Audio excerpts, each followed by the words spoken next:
And we back with another very special episode of the Superhero Homies podcast. It's too easy to say fantastic to be here, but I'm going to say it anyway. It's fantastic to be here. And of course, we're here to discuss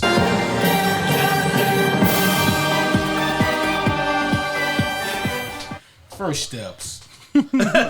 He did that the entire fucking movie. He did do that the entire movie. Also, just to warn you guys, this is the last night that we're gonna be have this button, so we're gonna get all the play we can out of it. Oh, is it really gonna be the last night? Because after tonight, but we are the Fantastic Four of the Superhero Homies. I would certainly hope so. Who else would it be if not us? I mean, we do have a fifth member. We have more than. I was saying, there's a lot more than just 5 members. Actually, that's probably the assembled group, but we ain't done that in a hot minute.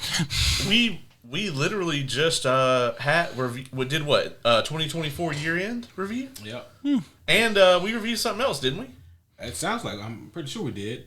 We did the Mistborn. Yeah, trilogy. Mistborn review. Yeah, I mean, I wasn't allowed on that one. Oh, we just didn't have enough mics. So. That's the same thing. I can make it personal. I'm getting there. You do you, boo. Yeah. Well, it's not personal. What also isn't personal is the fact that we're going to get straight into business because I know you guys clicked on this episode expecting to hear us talk about Fantastic Four. Yep. That's probably if you're new here. Yeah, we're not gonna do what we did with Ironheart and have a 30-minute cold open in front of the review. It was 28. I will say That's this. Enough. I will say this. They played a trailer for the new Avatar movie at the beginning of this, and it looked just like the other two Avatar movies. So do what you will with that. I don't know how many hours of, fucking 3D Ferngully we need, but here we are. When you say it like that, it sounds better than it looks. Yeah, I agree because I really like Ferngully. Yeah, same. This is like Ferngully if you spend a bunch of money on the animation, but Tim Curry wasn't in it That would be sad. as the sexiest sludge of all time. Yeah, Avatar Fire and Ash, I believe it's called. Yeah. And I spent that entire 2-minute trailer doing two things. One, trying to remember what happened in the sequel. It was just the first one, but underwater. See, I never watched it. Yeah, I haven't seen the sequel either. And two, thinking, would I fuck a blue person? Yeah, absolutely. I mean, 100%. Yeah. I probably wouldn't, but not because of that. Oh, speaking of, I don't know if you guys know this. You fucked a blue person. Fucking people, that Mass Effect is actually getting a live-action TV series produced by the Fallout people. Oh, that's incredible. Really? Yeah, so I'm actually very excited about this. For a minute there, I thought you were going to be like, produced by the same people that made the Halo show, and I was going to be like, oh. But no, that's amazing. The Halo show is bad. Yeah. Speaking of blue people, though, apparently if you eat too much silver, your skin becomes blue. I've seen something on that. To take us full circle on this, when the second Avatar came out, I had tickets to go see it, and then I think, did we review it or we just watched it? We just watched it. So I had tickets to go see it a second time, not in 3D, with Ace. I think I was still living in Atlanta at the time, so I went to the Dolby Theater, watched it in 3D, and then it was still just kind of like a 2.5-hour theme park ride. And then I already had tickets to go watch it in 2D with Ace after that. And I came out of the first showing going, oh no, what am I going to fucking do for 2.5 hours? Literally in the middle of the movie, I went out, got concessions, made a phone call, walked around the lobby a little bit, went back inside, didn't miss anything. Damn. Yeah. So That's true. Mm-hmm. But if we're going to get right into it. Yeah, we should go ahead and get right into this thing. We know where you guys are here, so we will skip the foreplay. And we'll get right into this whole thing here. But, of course, proper introductions are in order, followed by a proper reading of the rules. So, with that being said, homies one and all, allow me to welcome you all back to another very fantastical episode of the Superhero Homies podcast. My name is Quentin. And as always, I am here with one of the most prolific podcasters of all time. I'm talking about a man who was able to create an ultimate nullifier. Unfortunately, he couldn't get it to Reed Richards in time, so we had to, they had to find different ways to deal with Galactus. I'm talking about none other than the homie Caleb. Yeah, I actually turned it on and then King the Conqueror disappeared. That's what happened. I hit the wrong villain with it. Yeah, you did. That checks out. That checks out. But did you hit the wrong one? I actually heard that apparently Marvel had contacted the Russos and Robert Downey Jr. before the Kang shit even happened. So I think your theory was correct that they actually were trying to write Jonathan Majors out, and then they just used that as an excuse. As an excuse, yeah. Yeah. Absolutely. And of course, we're here none other with the since last time, he's still been voted the sexiest man alive. This isn't me. This is just how it is. The public. Yeah, the public voted this. I'm talking about one of my nearest and dearest, one of my oldest and closest. I said once again he was voted. Yeah, he's pointing to me like, is it me? Like, we've been through this. Yeah. The homie Oz, welcome back. This is White Lightning. And just like that, I think he just dropped out of the race. Oh yeah. Yes. And of course, last but certainly not least, the Franklin Richards of the group. Not just because she's the baby, but because she's arguably the most powerful entity that you will encounter, especially on this podcast. I'm referring to none other than, not Junior, the homie Dylan. That's Dylan. What up? What up? Yeah. I actually agree with that assessment. I mean, I can't prove you wrong, but that unfortunately that lines up. Mm-hmm. Just like you disassembling my pen all the time. All the time. Yeah.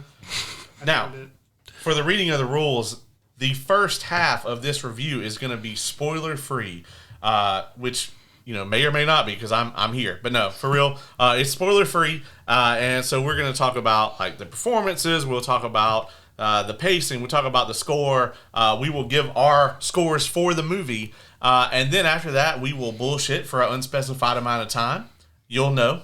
And then we will go into the full tilt spoiler section. So we will give you guys plenty of warning before any spoilers come up. But the first half of this, spoiler free. You're safe if you haven't seen the movie. Absolutely. We will keep this thing more safe than Disney has. Yeah, that's true because they apparently... I watched the first trailer and then that's it. And I don't watch anything else because Marvel is known for revealing too much shit. For example... Before Age of Ultron came out, they put the whole Hulkbuster versus Hulk fight out on fucking YouTube. I was like, why would you do this? Well, I already paid to see the movie. Like, what am I going to the theater for? It turns out it was just for that. But anyway, that's a different story. But yeah, I mean, they reveal way too much. And then afterwards, you told me what they revealed in the trailer. Mm-hmm. And I was like, holy shit. Yeah. Yeah, about a week ago, they released another trailer. I thought it was just trailer number 2, and then they just put it out there again. No, this was like an actual scene, a pivotal scene in the movie that they put online, and I see it everywhere. Yeah. Oh, no. So, yeah. I'm so glad I somehow avoided that. Yeah, we'll talk about it in the spoiler section. Yeah. When I tell you guys what scene that they actually put out there, again, like a whole week ago, you will be like, what the fuck, Marvel? Was it like late movie scene? No, I'll say... Pivotal. I was just curious, like, what section of movie? End of Act 1. Okay. I think I might know some of the spots where that might be. Yeah. I mean, so I guess just to go ahead and kind of curtail into it, the movie, what I really appreciate about this thing, it doesn't waste a whole lot of time. Sure doesn't. Which is, especially in the beginning, at least. Like, this first act is, dare I say, the perfect opening for a Fantastic Four movie. It made me wish that, man, I really wish that like Stan Lee and Jack Kirby were alive to actually see a good interpretation of the characters that they created that shot Marvel Comics into the fucking stratosphere. I could absolutely see them doing like a Fantastic Four #1 issue, and they don't want to do the origin again, and then like the first like 6 or 7 pages are this. Yeah, Like, I love the way they did this. It was great. I think the pacing in this movie is very interesting. Like, honestly, typically in like a superhero movie, you have like they'll put a little action in Act 1, Act 2 will be kind of the slow act, and then Act 3 they're just like, we're gonna throw everything at you now. This movie is like the opposite of that. Like Act 1, the pacing, honestly, it was uncomfortably fast for me. Like you're not going to know if you like this movie or not in the first act because you will not have any time to process any of the shit you're going to see. You're not going to have time to go, I liked that or I didn't like it, because by the time your brain goes to think that thought, they're 2 scenes later. Like you have no time. Like they are just like, we are going, like there's no real big intro. It's just like we're in the movie. We're doing the thing. Yeah. Dilly, what you think about this movie in the beginning, at least? So I don't think my pacing issue was quite that bad. It was quite fast, and until you said you're not going to know if you like the movie or not at the start, I was like, no, oh no, he's kind of right. But for me, it's only about a scene ahead. Yeah. So like, because I tend to, the ADHD kicks in real hard, so I can keep track of a lot of things at once when my brain decides to let me do that. I mean, I could definitely agree with that. Like, I will say, like, the opening of this and the pacing was actually okay for me. Like, Yeah. I guess it's just the way my brain was working with it, and I was like, okay, I got it, boom. I have a theory on that, and maybe I'm off basis here, but like, I think under most circumstances, I probably would have preferred that they slow it down a bit in the first act. But the reason why I didn't feel that way, I think, is because we just spent 4 months reviewing So many 4 other Fantastic Four movies. I think I'm thinking right there with you. That could be Yeah. it. Yeah, I definitely appreciated the brisk pace, and a lot of it has to do with like how analytical I am when I watch a movie, like the critic brain. Normally, I'm like, okay, all right, didn't have time to do that. If I was just going in the movie not to review it, just to like try to turn my brain off, like, like a Jurassic World Rebirth, for instance, like if my brain being on would ruin it all, then I probably would have been okay with it. As a matter of fact, the first act of that movie was very, very slow. You're not going to have any of that in this, and I agree. Like, out of the 4 Fantastic Four movies we watched and reviewed before this, the first act of pretty much all of them except Rise of the Silver Surfer is just, I mean, you're just like looking at your watch, like, is something going to fucking happen in this movie? Yeah, kind of. You're not going to be doing that in this movie. Thankfully, no. And the movie does a brilliant job of giving us their origin without giving us their origin. Yeah. Yeah. Yep. Yeah, like they didn't go into super detail, and like I actually appreciated that. Like, just use your imagination. If you know anything about the Fantastic Four, you can put it together. But if you don't, this is a quick synopsis. That's all you need. If you've been following our Fantastic Four movie reviews, then you're probably done with Fantastic Four origin stories for a while. Or, if you watch the 2015 one. Yeah. No. Ever. Yeah. At any point. I will say, too, that I like that we get right into it. I like that they didn't spend a ton of time on the origin. But it's interesting how much, like, this movie and Superman both did a very similar thing where it's like, this has been done before, and we're just going to go right into it. And they let the way that the general public feels, like, they show you how the public feels about the heroes, and that lets you kind of get the consensus of like how beloved these characters are by the people of their world. Yeah. And I think that's a very good way to do it. Absolutely. Interesting thought I just had. Will this make... Well, it's a great idea here. If in 20 years, someone looks back and tries to watch this movie, and they might not be that focused on Fantastic Four, do you think this might actually hurt the movie some? Oh, that's bold of you to think Marvel won't have rebooted it by then. Valid. I'm just saying under this, Earth 1375. Yeah. Let's say in the last 30 years, we have gotten 5 of them. So if you think they're not going to do another one for 20... I'm just... Here's the problem, though. Dare I go ahead and say, this one's good. Yeah. So, Yeah? Yeah. I guess, by the way, mild spoiler, this is the best Fantastic Four movie. Yeah, does anybody disagree with that? No. No, not at all. Not at all. No. The bar was in hell, folks. Yeah. But I will say now, like, and this may be just my opinion, but I feel like the bar is now well off the ground. Yeah. Yeah. They could have phoned this in. Yep. They could have just punched at weight. They didn't. I think they they put a little seasoning on it, and I really like They like to punch things.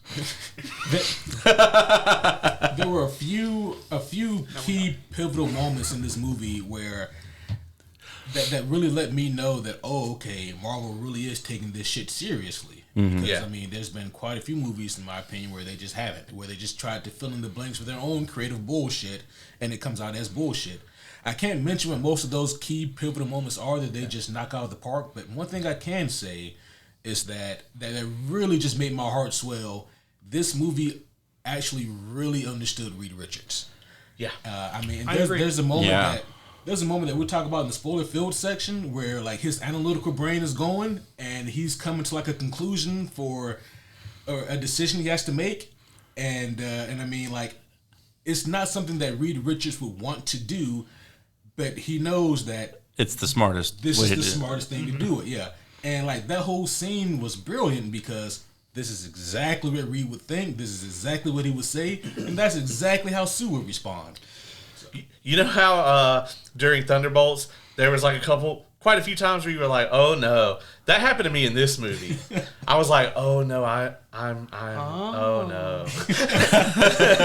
You seem to be taking it a little better than I did. Yeah. Glad about that. Yeah, because you know that's what Reed would do. He would be like, yeah. We can go ahead and talk about Pedro Pascal's performance. Mm-hmm. All of my concerns out the window because Reed is such a complicated character. You know, he has to have the nerdy analytical side. He has to have that sort of dark side to him where too much I didn't logic. think he was in this movie. I didn't think he was in this movie. Too much logic scares the average person, right? Like there's a place you don't go, and Reed doesn't have that.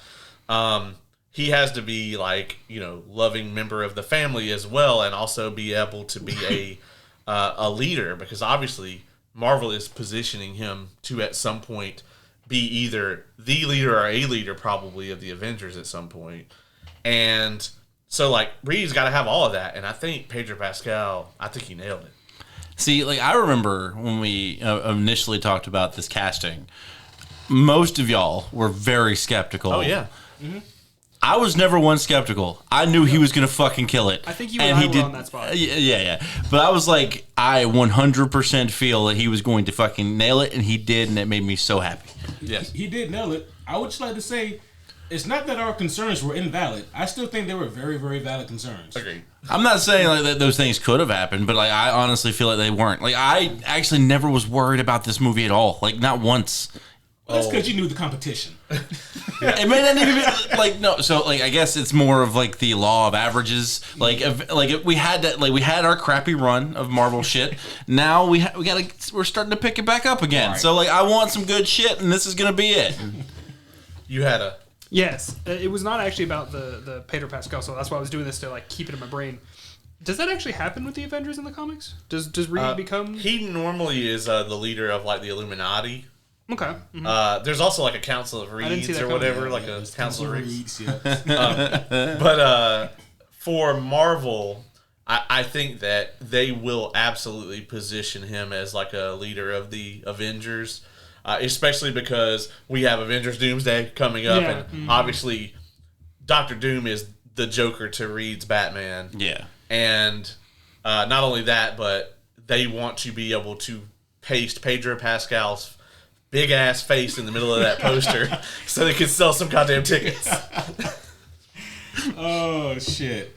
Yeah, I'll say this. I enjoyed his Reed Richards so much, I was able to look past that goddamn caterpillar on his upper lip. Did you read as to why? I did. I'll be honest, his reasoning is legitimate. So, I don't know homies, reasoning. for those of you who don't know, Pedro Pascal said that after Wonder Woman 2, because he was the main villain in that, Maxwell Lord, he said after he saw his face in that, he will never do another movie or TV show without facial hair again.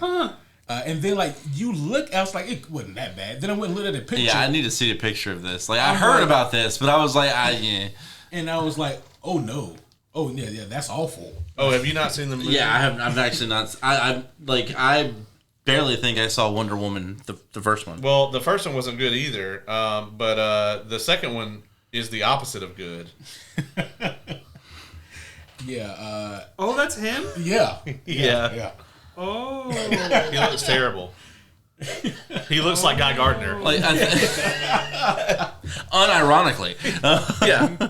Like, Did you see it? yeah, Caleb. Oh my God, it's bad, homies. Like, it's super bad. It's rough. With the 19 It'd be like if I mark- shaved, like, He looks like a Fox News anchor. A little. or he stepped off the set of the movie Anchorman with Will Ferrell. Yeah. Yes. Homies, if I can post a picture of him without YouTube getting angry, I'll put it right here. He looks like he stole his own lifeboat on the Titanic. Like, just for all for himself. Holy shit. Let's go ahead and talk about the rest of the casters. I think we all agreed that Pedro as Reed was out of this world. It was really good. He was amazing. Yeah. So while we're on it, let's talk about Sue Storm. Vanessa Kirby, to me, easily the best one. It's not close. It's not even kind of close. Like, honestly, like, I think it's because we went on this journey together. I think we all can agree, yes, hands down. Like, she had emotional depth, actual use of powers that made sense, and wasn't just boobies. In my opinion, got upset and was actually understandable for being upset about this one topic. Oh, Like, Yeah. at no point was it outside of the range, much like you said with Reed. Yeah. Didn't seem to go outside of what would seem to be, I say seem to because I didn't read any of the fucking comics, seemed to be what the character would do. There was a lot of, like, at least logic for the character. And I don't mean that as like, the character was logical. I was saying more of, like, this made sense for this version of Sue, even if it wasn't comic accurate.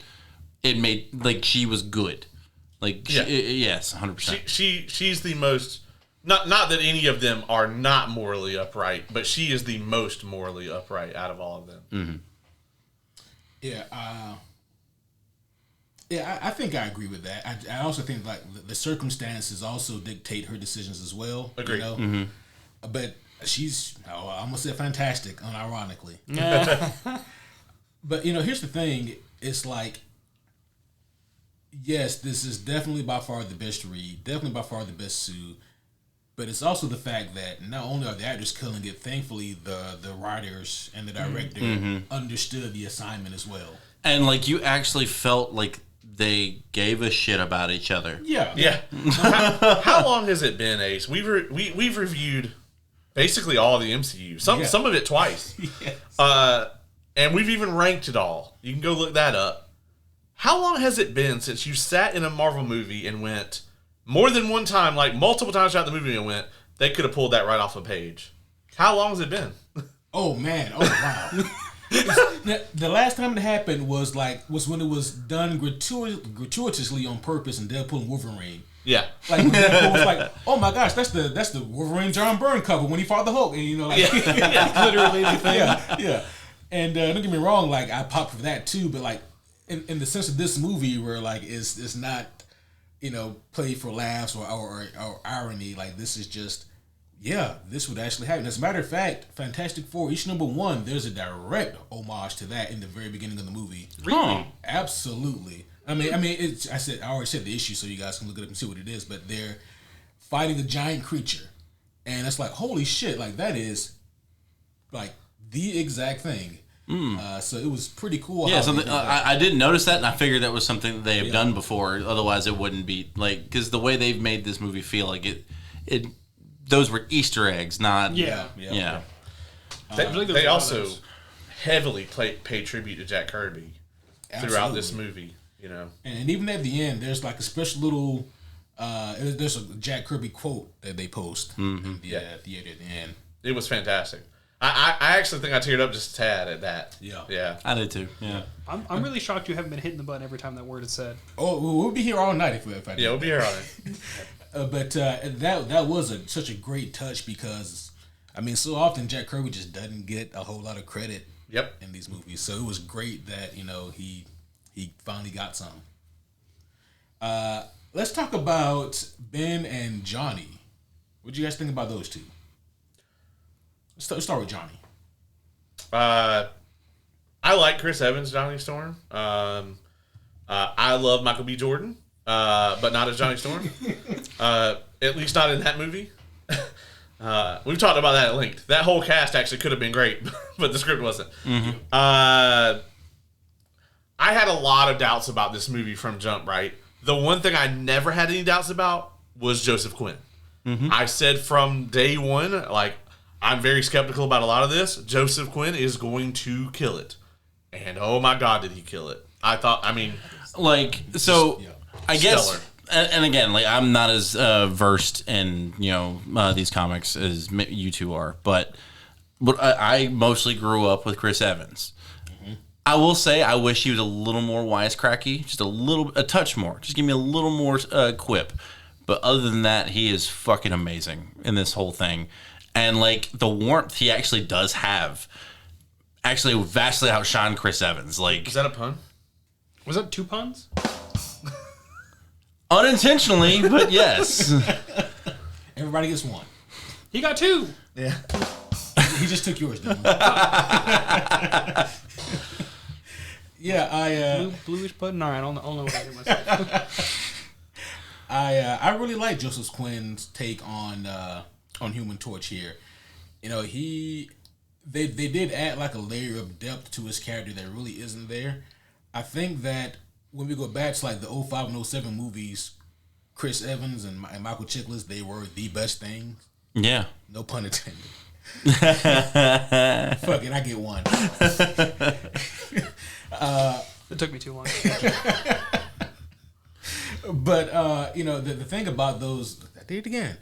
The thing about those two in those movies were that they got one aspect of their relationship right, and then like most everything else just kind of fell to the wayside. Mm-hmm. And then it's like their buddy relationship in those 2 movies that we got in the early 2000s. Here, I feel that I do agree with you, Oz. Johnny doesn't have as many moments where like he's like this kind of arrogant, quippy, smart mouth. Yeah. I mean, you still get like a piece of that here. But yeah, it's not it's not greatly influenced. He's still a pussy hound. I was very relieved at that. Mm-hmm. The man still loves. Still, even in this retro 60s, he's still all about that. You get so much of it in the 2000s one, because in the 2000s movies, they're all one-dimensional characters. Yeah. So he's a wise ass is the whole character. Yeah. That's true. You don't get any other dimensions of him because the movie doesn't have time for that. Yeah. And like, without spoiling anything, the fact that they gave him a pretty crucial part in figuring out one of the issues, made me insanely happy. They gave all of them great screen time. I think. Oh yeah, 100%. But like Johnny Storm's always been my favorite anyway. Like he's the one I gravitated towards, and like the fact that they actually didn't make him just a dumbass wisecracker made me very happy. Do I want a little more? Of course, but I thought it was great. I agree with you, Oz. I can't stand some of those smart ass crackers. I immediately was like, "You just gonna call Joseph Quinn a cracker that's on the air?" My bad. That was hilarious. Dumbass wisecrackers. There we go. What else is this actor in? Stranger Things. Season 4. He's Eddie Munson. Eddie Munson in Stranger Things. Okay.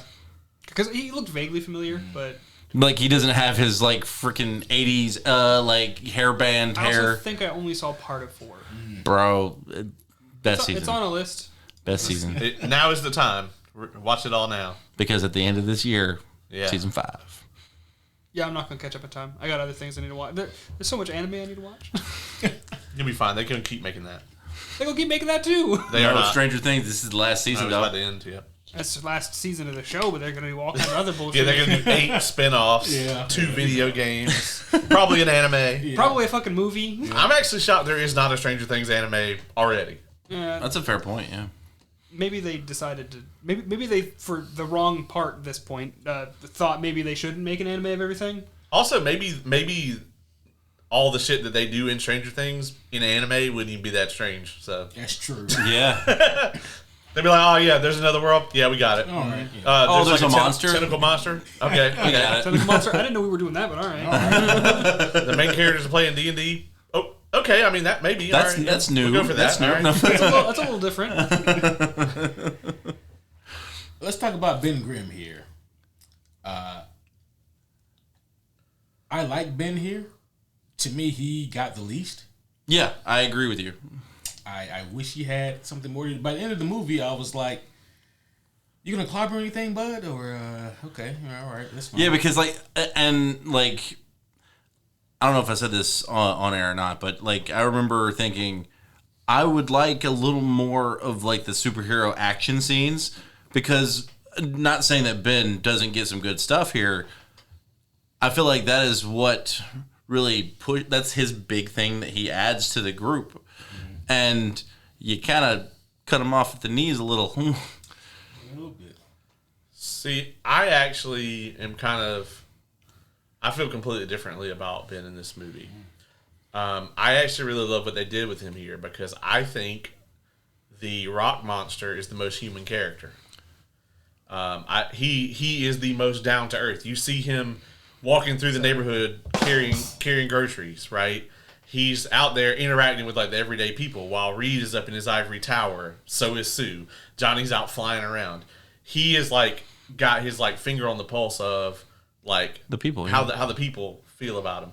He's Well, actually sure. well, I can't say that, but he spends a lot of the movie kind of on that like street level, and I actually really appreciate that. I would have liked to seen some more clobbering. However, I think that they did such a good job of making you forget CGI rock monster. Like, No, it I actually feels like a 100% person agree. there. Yeah, 100% agree. You know, I do agree with that assessment. I just think two things can be true. Yeah. Oh yeah, I agree. And also, he looked dapper as fuck for a rock monster. Oh my god! And then later, at the end, like towards the end, I didn't know how I felt about it, but the more a certain thing, it kind of grew on me. Are we talking about? Yeah. Are we talking about his? Yeah. Okay. I'm not quite sure what we're talking about right now. But I'm gonna roll with it. What about his voice? It actually, I hate it in the trailers, but in the movie, it doesn't bother me. Like I actually, Kind of the same. and like he said, I kind of there was a large chunk of it. I forgot he was the Thing, and he was just Ben Grimm to me. Yeah. I agree. Yeah, I mean, I had seen the trailer so many times that I had already desensitized myself to the fact that it's just no one dude voice, and you know, not really the Thing kind of voice, and so I already had it, you know, compartmentalized in my mind that okay, this is what we're going for here. This is what we're doing with him. So it didn't really bother me that much either. Now, had I watched this movie cold and never seen a trailer, I would have been like, what the fuck? Probably the whole first act, you would have been like, Yeah. I can't pay attention to anything else. So, let's say this about the main four. Does anybody think that or feel that these are not the best versions of all four of them? Because I think they are. Let me think here. And I fucking love me some Michael Chiklis. What are you saying, that this Ben Grimm isn't as good as the 94? I like the 94, but I think this is the best Ben Grimm. I just had to bring it back up. Yeah. Yelling your way back into being a rock. I mean, hey, sometimes you just gotta turn into a fucking rock. I do think that this is the best Ben Grimm, but for me, it's not by a large margin. And that's just because Michael Chiklis, to me, especially in the 05 version, he did add a layer of kind of heart and emotion to Ben Grimm that needed to be there. And also, that's his origin. That's where he's starting off at, whereas this movie is a little bit different. Yeah. But still, it's something that was there in the 05 movie that they knew he needed to work through, and so he did. But yeah, overall, I think that this is the best Fantastic Four cast.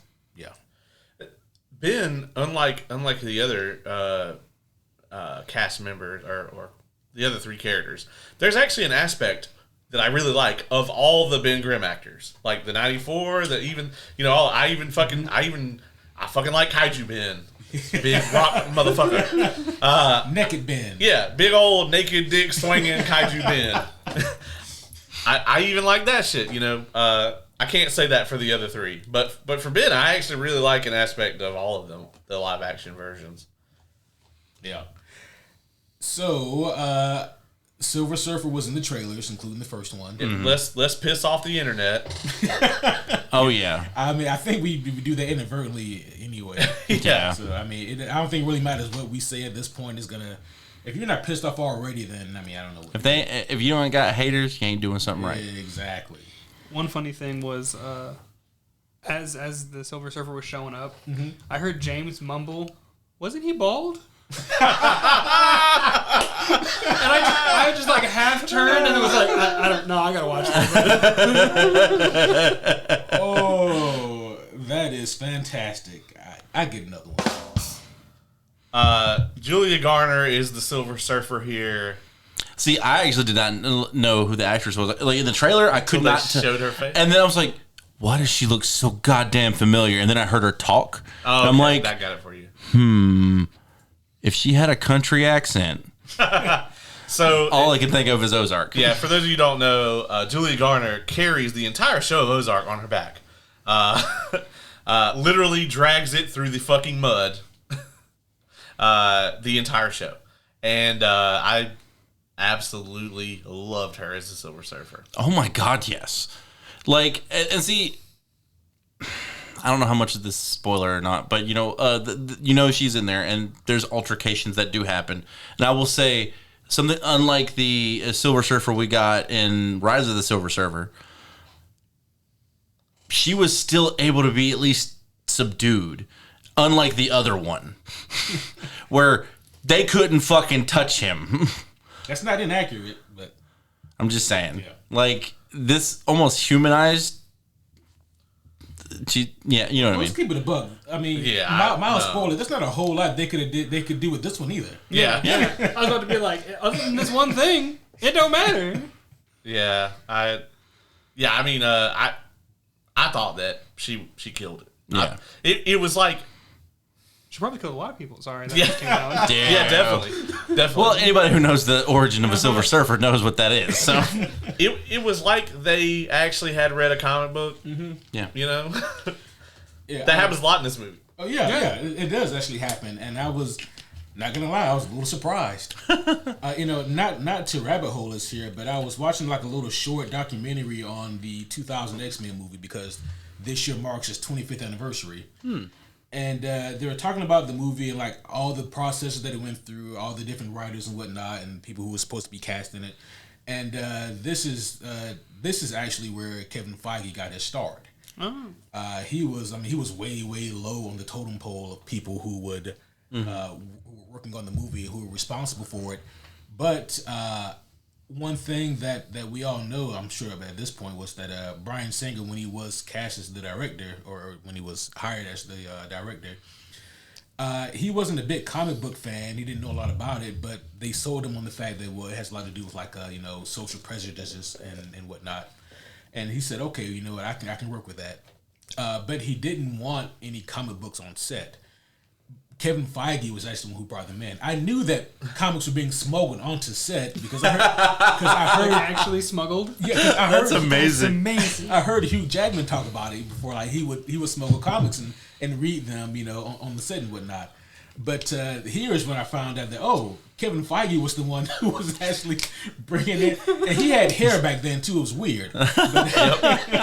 But the only reason I bring that up is because when I saw that little mini doc, I thought, man, I remember when Kevin Feige liked comic books, and it's just good to watch this movie and get that feeling again. Like, okay, cool, somebody does care about comic books and understand why it's important to try to interpret what these stories are trying to tell us.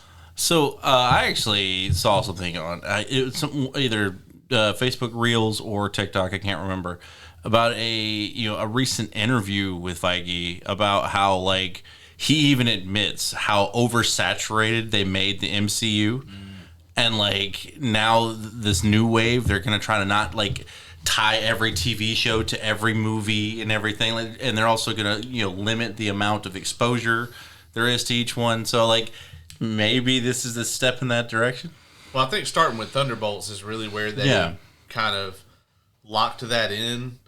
I get worried when I read things like that because sometimes I feel like they don't quite understand. Like when I hear them say, "Oh, okay, we're gonna stick to like 1 or 2 shows a year and like 2-3 movies and that's it." I hear that and I go, yeah. And then they'll go, yeah, I think we just really were oversaturating everything. And I'm like, that wasn't necessarily the problem. Like, the quantity was a lot, I think, especially to the average person. Like, oh, you have to keep up with these 37 movies and 18 TV shows. That's a lot to like a casual. There's a reason I didn't watch most of the shows. That they need to buy tickets. Well, you actually missed out on a lot. There's some great shows. But, no, there are. There's some really great Disney Plus shows. But on that same note, it's kind of like, well, yeah, but if a bunch of that hadn't sucked, then you wouldn't be here. There's only so many times that you can, Lucy holding the football, your audience, and go, oh yeah, no, come see the new Marvel movie. Oh, it's fucking trash. We'll get you on the next one, though. We'll get you on the next one. We'll get on the next one. We got Christian Bale. Come see it. See it. You liked him as Batman. No, it sucked balls. There's only so many times, and then people go, I'll catch it when it comes out on Disney Plus in 3 weeks or whatever. Or I won't, Or I won't, yeah.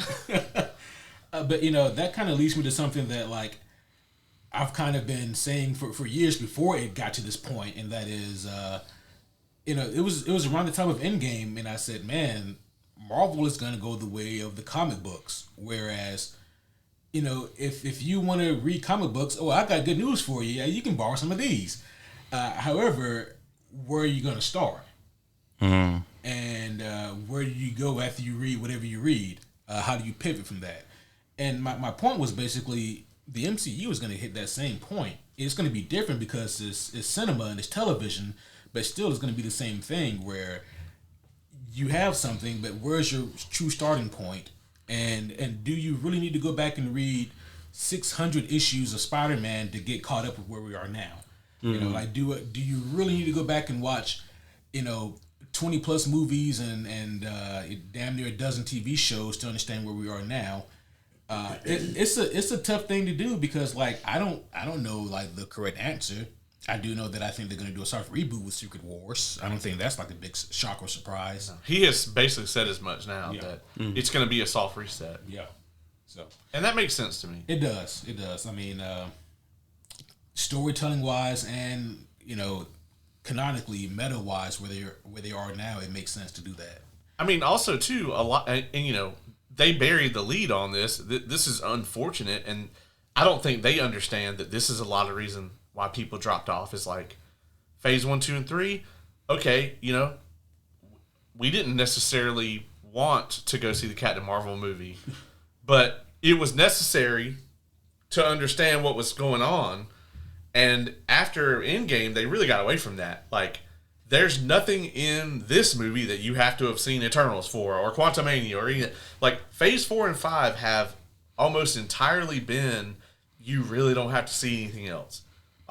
Thunderbolts, which is the end of Phase 5, right? This is the beginning of 6, this movie? Is that how that goes? I have no idea. I'm pretty sure it is. Okay. This is the beginning of Phase 6 is this movie. But yeah, I mean, it's like... Quantumania, I think, was the beginning of Phase 5. Yeah. There's no theme that runs through these movies, at all, really. Originally they were supposed to do a Kang Avengers movie here. Mm-hmm. Kang Dynasty. Yeah. The only Kang backstory that you fucking get is in Loki Season 2. That's it. Mm-hmm. They're the interconnectivity where the one movie will lead into the next is not there. So... people actually hate that, and that's one of the reasons that their box office has dropped off. But, fortunately, now we're here. You can just tell your story, because all that shit doesn't matter. I will say this, and then I have a question for Dilly over here.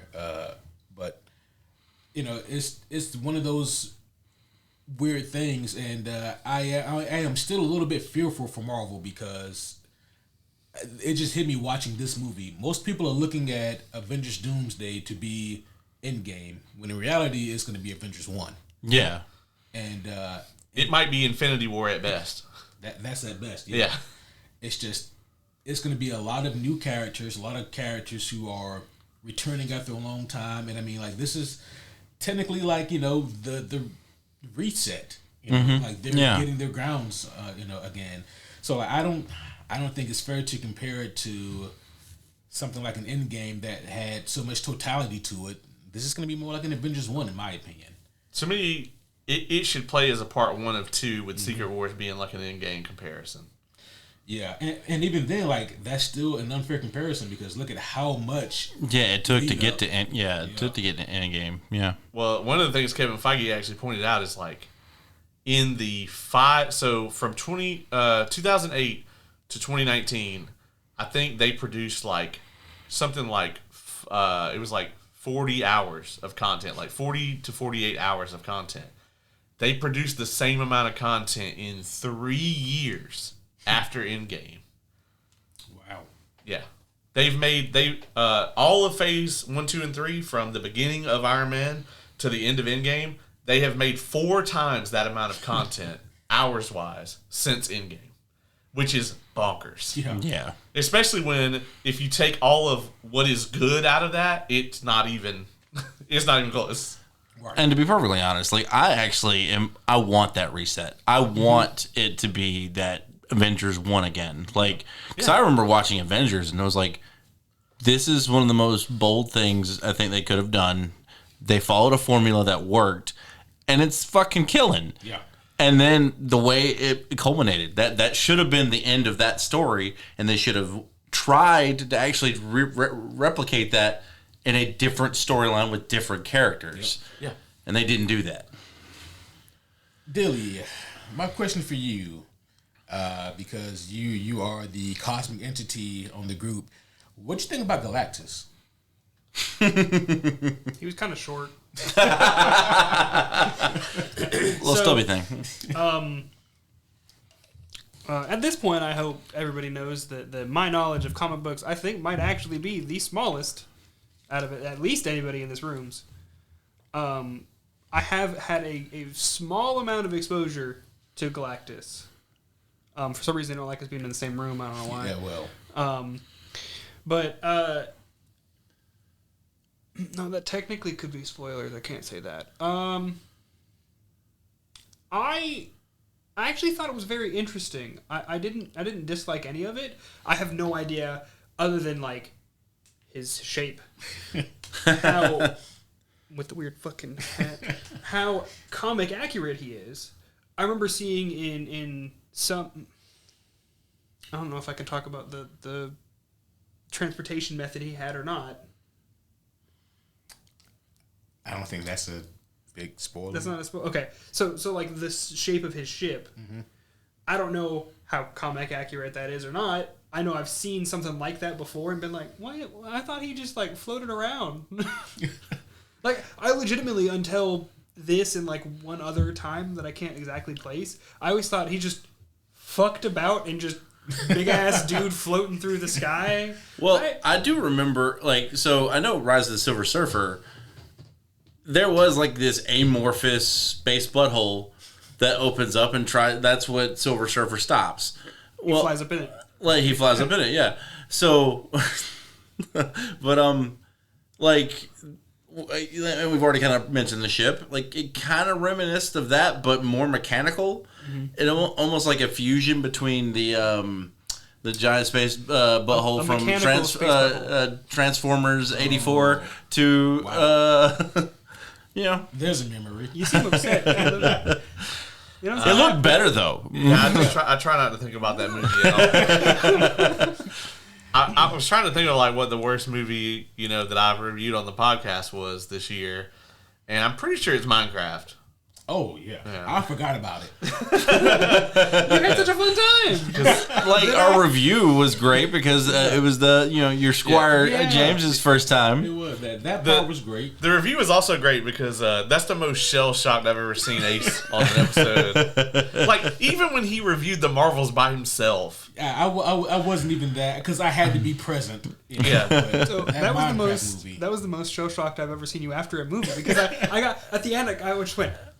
Not because I thought the movie was amazing or anything. I did enjoy watching it, but But I specifically looked right at Ace. Because He was sitting right next to me, and like honestly, the only fun I had in that theater was his reaction to what was happening.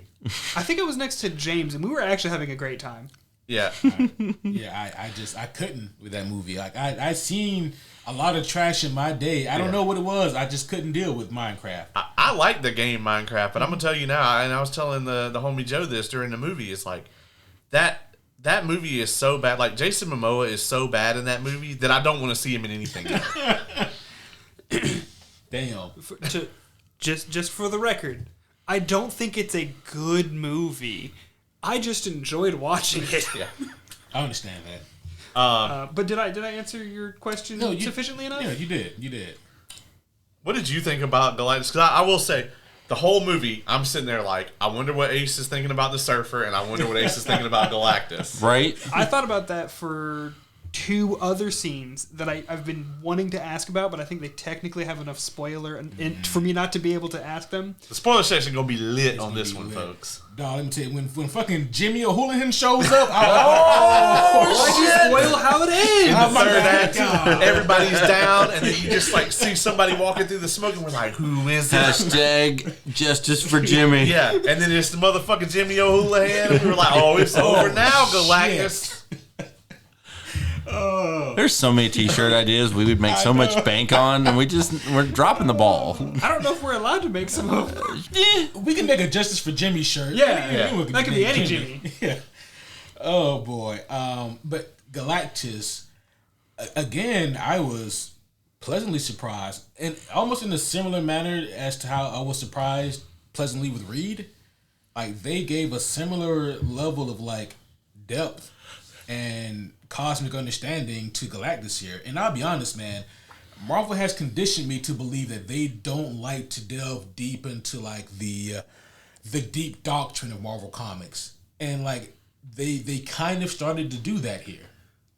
I think it was you that I asked about the lore of, and Yeah. you gave me a 15, 20 minute Yeah. exposit, which I loved every minute of it, and I retained it for this movie. Mm-hmm. I can't really, Yeah. what right. but the entire time, like the things were happening, I was like, oh my, all right. Yeah, I was the same way. I was like, oh shit. Like either somebody's reading comic books or someone is like, listen to the Superhero Homies podcast to see what. It could be either one. I mean, so I was very pleasantly surprised. Like just the manner of which they spoke of Galactus.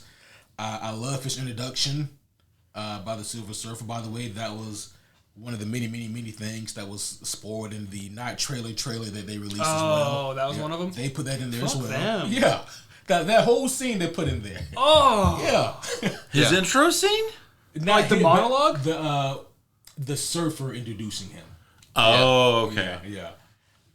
Which introducing on the planet? The or initial in the arrival. ship? Yeah, the initial arrival when we see the surfer come to Earth, and that whole scene was also in that spoilerific trailer. I hate that. Yep. But when I saw Galactus here, he had that presence, and he was like, I have "Look," something to say about that in a minute. Continue. he was like, "Man, look, I'm hungry." And I've been hungry. As a matter of fact, I'm about to get hangry. and here's like what almost made me laugh, not because like it's like funny in like a ironic or bad sense, just because this is how I always think of Galactus. But whenever you see Galactus get up, just know that if he has to go somewhere, he's bringing an ass whooping with him. Yeah, And he's very much a homebody. oh yeah. Yeah, like he likes Silver Surfer to DoorDash his food. Can you blame him? Yeah, but if he has to if there's a problem with the order and he has to go to the restaurant, put pants on and then, Oh, man. Not real people pants. I hate having to put real people pants on. You definitely want him to put on the pants. You know how much damage a Galactus dick can do? There was so many times Chaz made jokes about Galactus's dick. I died. Yeah, that's the penis cosmic. holy shit. What do you guys think of Galactus? So, Well, apparently now I'm thinking about his dick. I was actually a little worried. like the look was going to be a little too cartoony because, like, let's face it, the initial artwork of Galactus it's kind of it's not very menacing. I wouldn't tell it to his face. No, not at all. But it's not very menacing. This fucker, immediately I got Saravok Anchev vibes. Baldur's Gate 3 villain. Oh yeah. The murder tribunal guy. Like, oh my god. Like, just him just sitting on that fucking throne, tubes coming to his back and shit. I'm like, that's daddy right there. We ain't messing with daddy. I have to say that this is the year that the Hollywood studios finally just embraced the weirdness of comic book movies. They embraced the weirdness of the comic books for the comic book movies, rather. Yeah. Because I'll tell you, in the early 2000s, any Hollywood executive would have shit all over you if you tried to make this movie or Superman. Mm-hmm. Can you imagine what what's his name from Superman Lives? John Peters. John Peters would have said about any of this shit. He's like, where's my spider? Yeah, there's not even a gray spider. He'd be like, I don't want to see Galactus with that helmet, that stupid helmet, and I don't want to see him eat any planets either. Who eats planets? Nobody eats planets. He should have some guards on his ship. Polar bears. Polar bears. And also, I think Galactus should be big. He should be like 6'2". Yeah. Yeah. We should get that John Cena guy to play him. John Cena. John Cena is Galactus. No, I will say, I don't know the dude's name that they got to. Ralph Ineus? I saw the name, but yeah, like I know his voice, and I think I've seen him in some sort of fantasy show. I cannot place it right now. Well, he fucking killed it because He did. I'll be honest. When he first talked the first time, I was like, "This is like James Earl Jones level. Like this voice has something behind it." You know. You can see it. actually. You can see it in the face. yeah, you can. I was making a joke, but he looks really familiar. Yeah. Yeah, like I know he's been in it. I want to say he was in Game of Thrones for like a little henchman Probably. scene or something. Oh, okay. Well, he was in The Witch, Nosferatu. He was in Harry Potter. He was in Harry Potter. Guardians of the Galaxy. Who was he in Guardians? I wonder. The Green Knight, Frankenstein, the one that hadn't come out yet. The Northman. He's been in some stuff. Yeah, like Joseph Quinn was in Game of Oh, Thrones. he was in Game of Thrones. That's the first yeah. thing. So like I think I knew him from Game of Thrones and Harry Potter, but like he's always known for like being like side characters or henchmen. He fucking killed it as Galactus. I enjoyed the hell out of that. Yeah. He really made you feel like, because like playing Galactus, you don't just assume the role of like somebody who's really powerful. This isn't like a Thanos, which is its own level of difficulty, right? Right. But to play Galactus, you have to play. You're not playing a person. You're an entity. You're playing a cosmic force. It's like somebody trying to cast Lord Beerus. How do you have that type of gravitas about you? But he managed it really well here. Honestly, man, if they're gonna make a fucking CGI purple cat, this dude could voice him. Sorry, you looked at me. I for some reason I just didn't expect you to bring up Lord Beerus. I can just hear this motherfucker being like, "What is this pudding? We can't blow up this planet. It's too good. This is delicious. Bring me some more of this." This creature ate all the pudding. Yeah. Oh man. We'll destroy this bitch after all.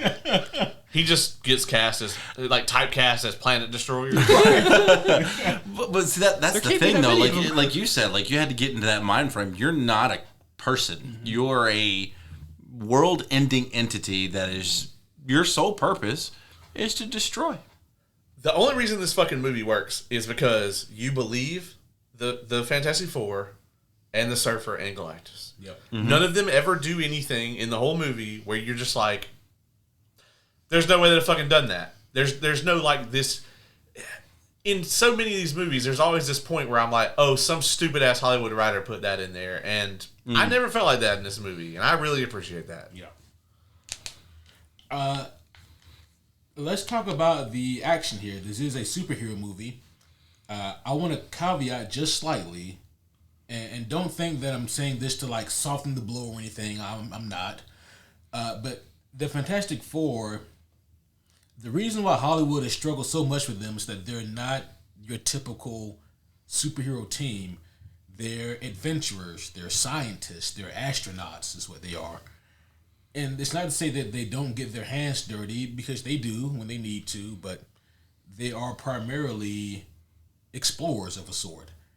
And the movie for me works best when they are leaning into that, which is why I think overall I like the whole movie, but man, I really enjoyed this first half the most, because there's just so much going on that just feels like Fantastic Four.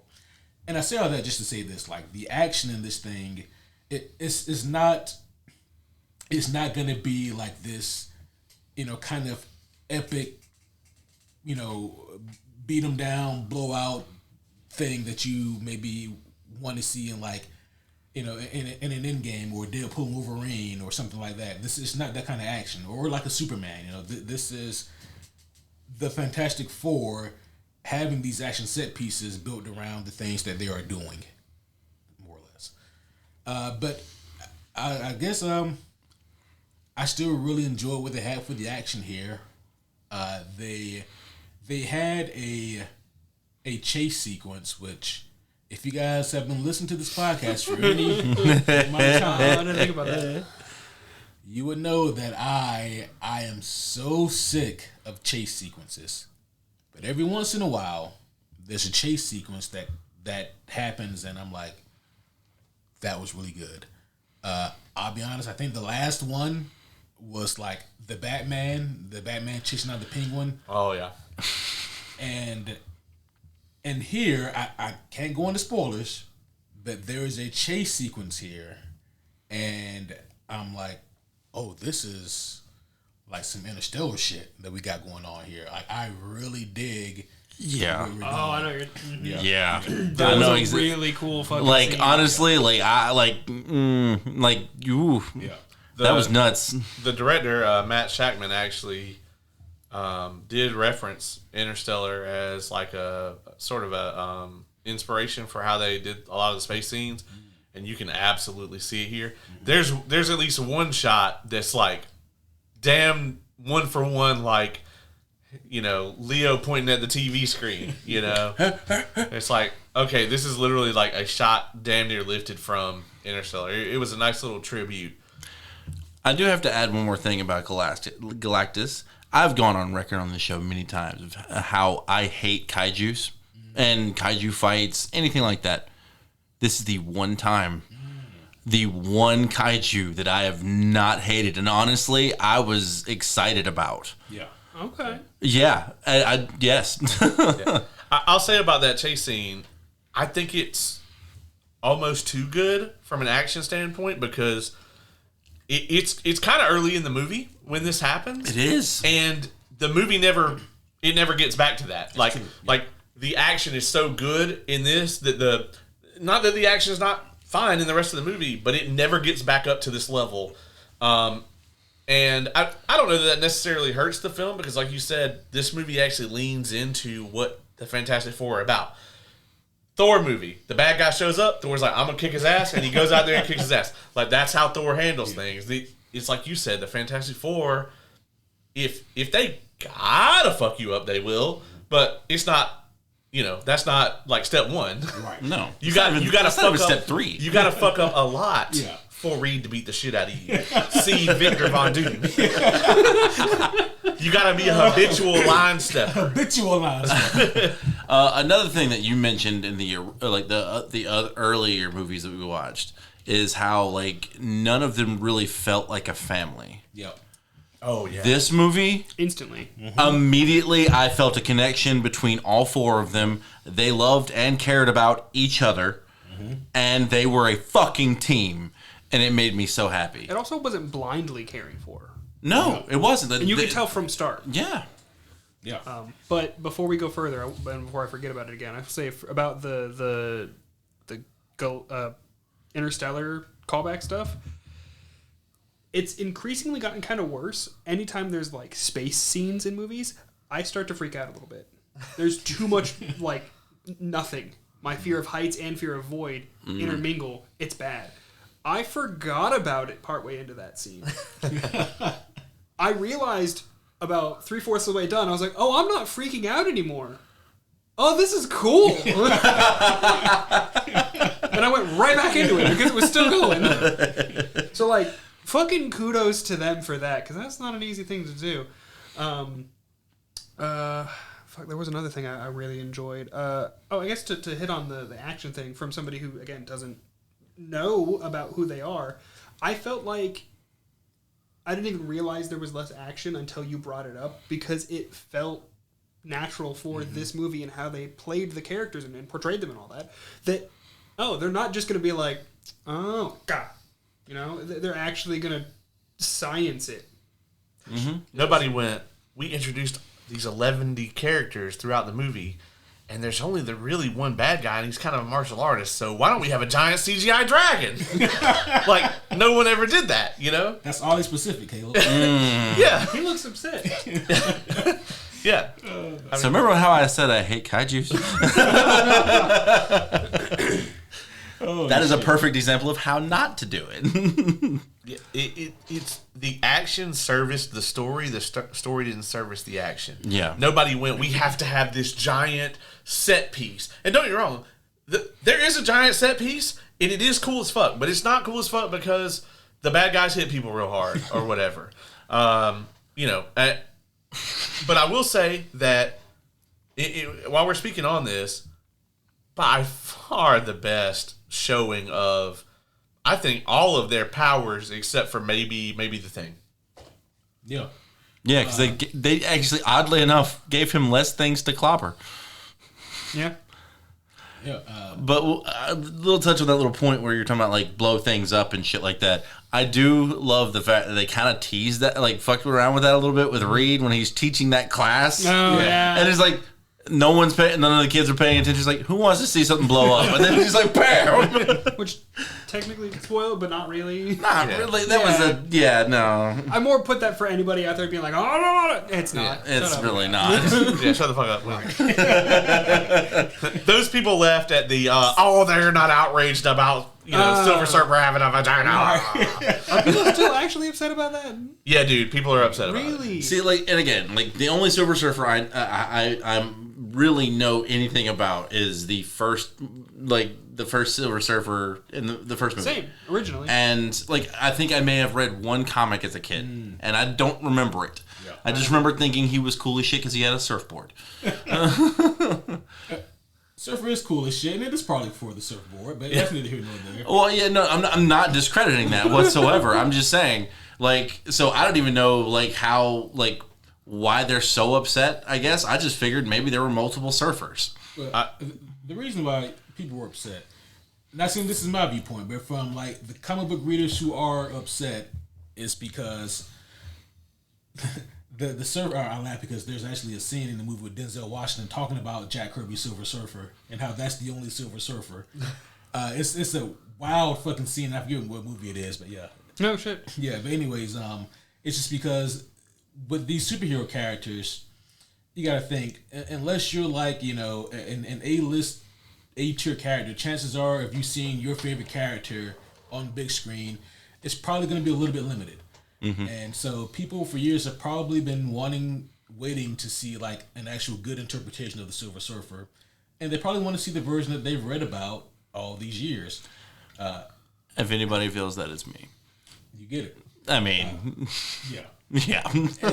and I understand what they mean. Like, don't get me wrong. Would I have loved to have seen like Norrin Rad, that OG version of Silver Surfer? Absolutely. But the version we got, Charlotte Ball, who is his wife.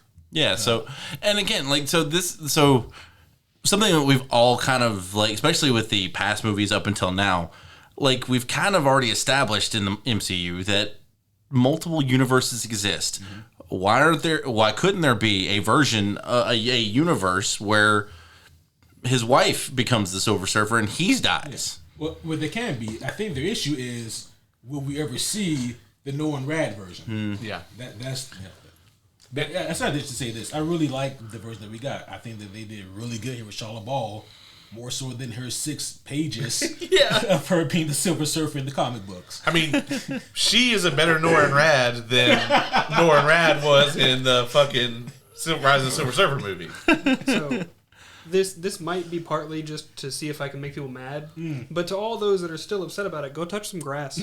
Yeah, agree.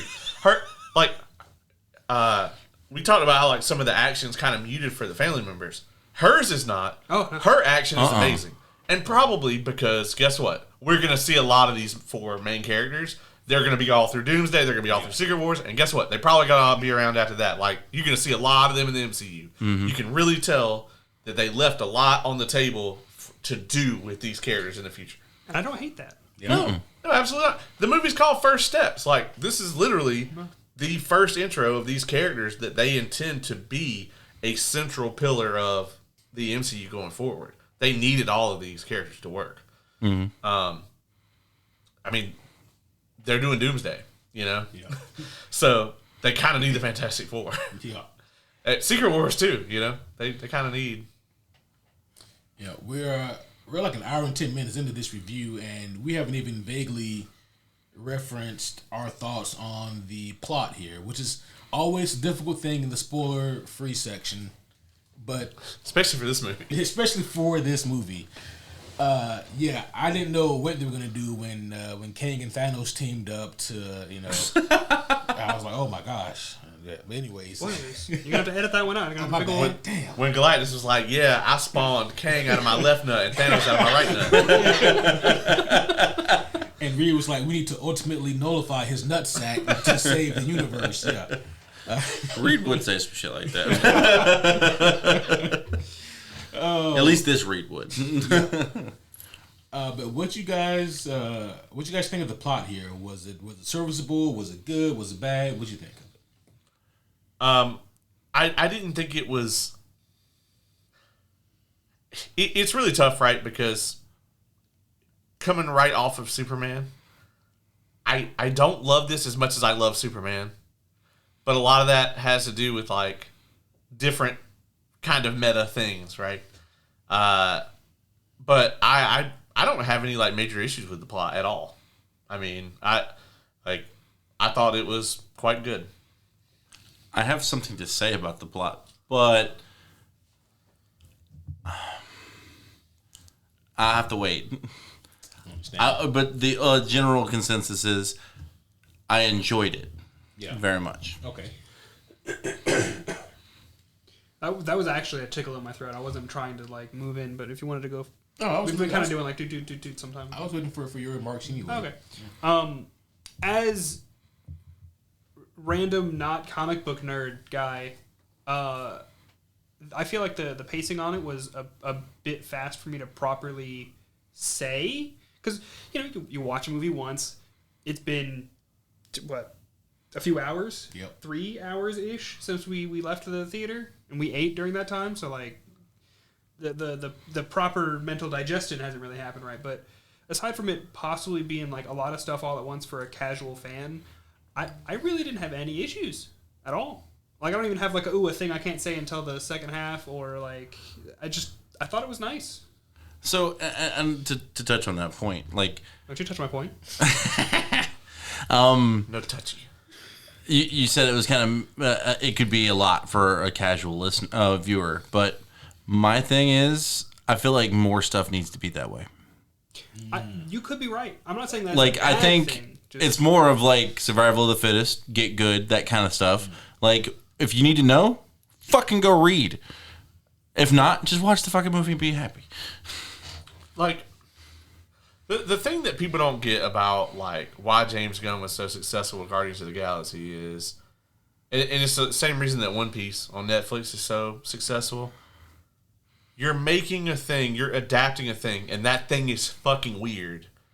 You can't take the ingredients out of the soup until you just have this fucking tasteless gruel that anybody can just lap up, right? Mm-hmm. No one's gonna want it. So you have to embrace the weirdness of it. When a motherfucker in One Piece has fucking random pink bunny ears in the anime, guess what? They got random pink bunny ears in the Netflix adaptation. Are they gonna explain it? Absolutely fucking not. This movie is kind of in that same vein where it's just like, okay, yeah, this dude rides around in a giant mechanical space butthole. and eats planets. And if he doesn't get his goddamn planets, he gets real fucking angry. You either accept that or you bought the wrong ticket. Like I don't know what to tell you. I remember, I think it was you and I reviewed, I think even Kevin reviewed Umbrella Academy Season 1. Oh, yeah. You talked to me about how weird, like, the comic is. It's an acid trip. And like, how they had to water it down. See that? Yeah. You have to make it, sometimes you have to make it digestible. Yes. Sure.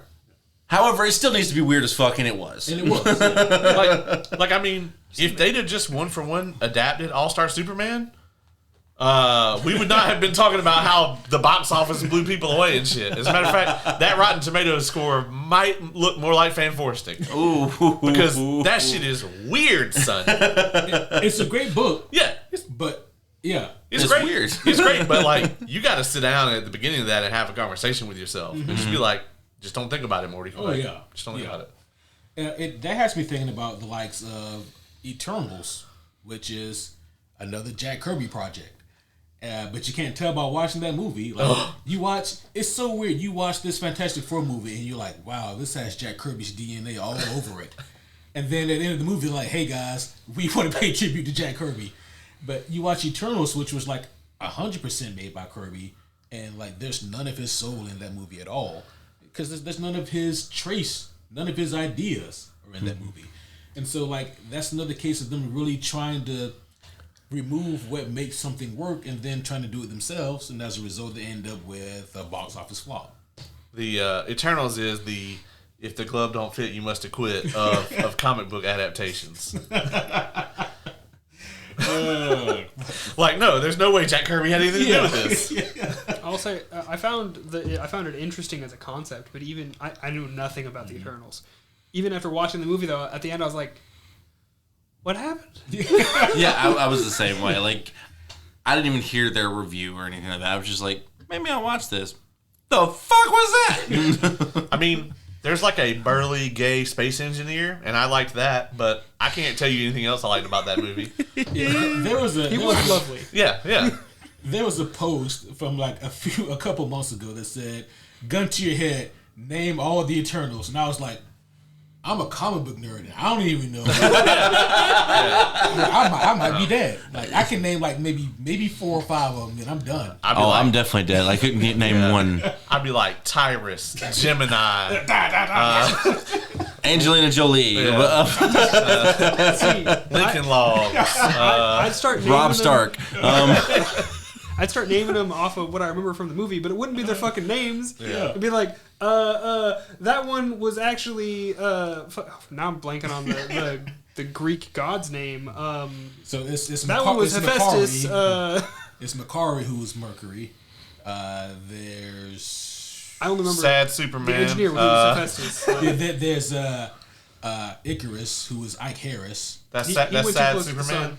Huh? Icarus is Sad Superman. Yeah. Got it. Yeah. Zack Snyder must have loved that character. Well, I mean, I guess we should make it like proper. All right, we'll keep going.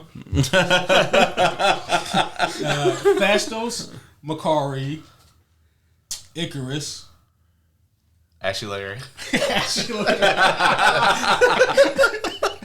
Actually, that movie would have been way It would have more. been way better. The worst part is, one, I would not know one way or the other. Two, I don't know how many there are. Yeah, that's fair. I don't. Yeah, I'd be looking at the person like, Cersei, Athena. Fuck. Honestly, the way I'd get out of it would be like, you know what? Just shoot me in the eyes right now, so I don't have to think about that movie. yeah. Like, They'd be like, right answer. Yeah, it's more like have to think about this movie for a solid 2.5 minutes or just die. Just that. Just go ahead. Go ahead. Holy shit. We haven't talked about the soundtrack, although actually there's no soundtrack. This movie actually has a score, which is kind of rare for a comic book movie these days. Oh, Most of them have soundtracks. This one actually has a score. I do like sports. They have Pavloved the shit out of us. Wrong button.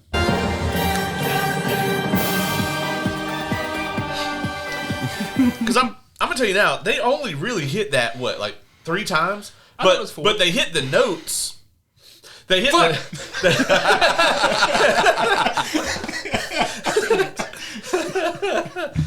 they hit the notes a lot. They did. Yeah. And every time they do it, the movie's just like, ha ha, bitch, I know you sang it to yourself. Yeah, it was crazy, right? Because it's again, we have been on this Fantastic Four journey for 4 months. We didn't. Has it been 4? We didn't plan it that way, but Well, it's been 5 because we did like one a month. Yeah, so now this is the 5th month. true, yeah. Dodged it. But but this.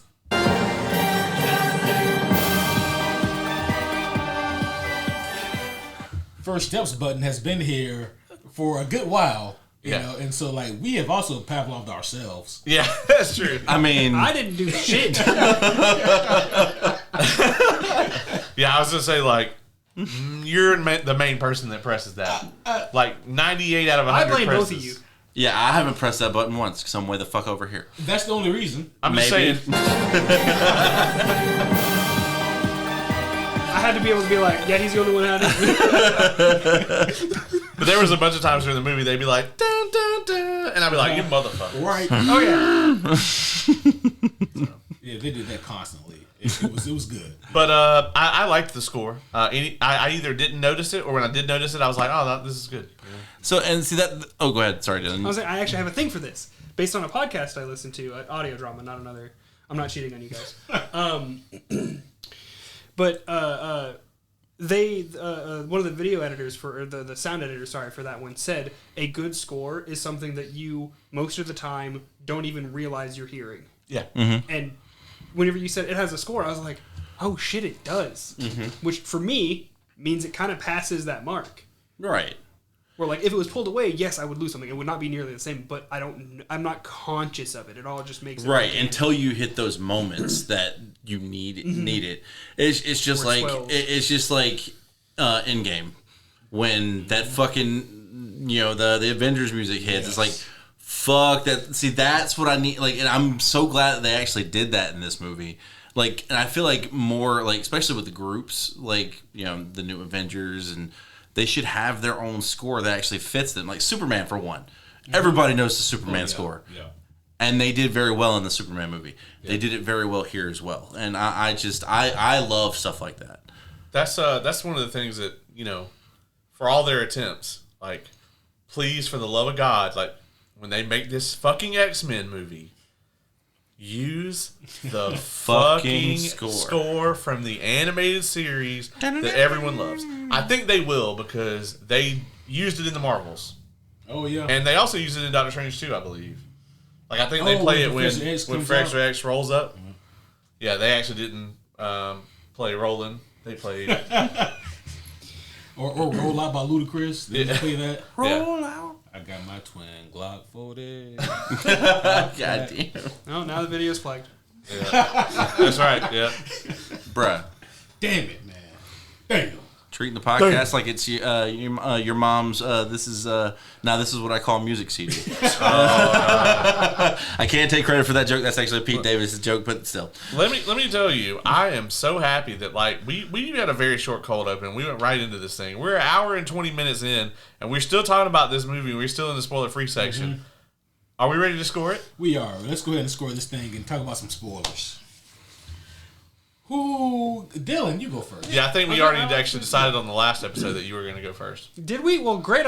Good idea that I figured it out earlier. When I say we, I mean me and Ace. It was during the Ironheart review. I'm okay with that. Yeah. I think it'll actually be and I'm always kind of bad at picking this stuff out, but I think I'm going to hit it at a 8.5 because I wanted to do 9, but I was like, I feel like it's the like bliss afterwards of being like, oh, it's a good Fantastic Four movie. Yeah. So I'm subtracting a 0.5 because I think it's so good, as weird as that might sound. That tracks. I'm right there with you, Dylan. I also scored. Oh yeah, you're next to me. Oh yeah, I didn't know if you were aware because of your cosmic being. I'm everywhere at once, but yeah, gotcha. this me is very special right now because it's next to you. Omnipresent. Gotcha. Cool. I also had it scored at 8.5. Hell yeah. I thought this movie was, I mean, it's great. To say it's the best Fantastic Four movie is a disservice to this movie. I agree. Yes. Yes. And it's like, you know, like I know an 8.5 isn't perfect, but technically there is no such thing as a perfect movie. But it's like there are like little minor things, you know, for me that kind of bring it down a bit. But it doesn't bring it down enough for me to not say that this is a great movie. Like, this movie is still tremendous. And I think if you're on the fence about watching this movie, if we haven't convinced you yet, because we've had very little negative things to say about this movie in an hour and 25 minutes. Which we're normally real good at that. Oh, yeah.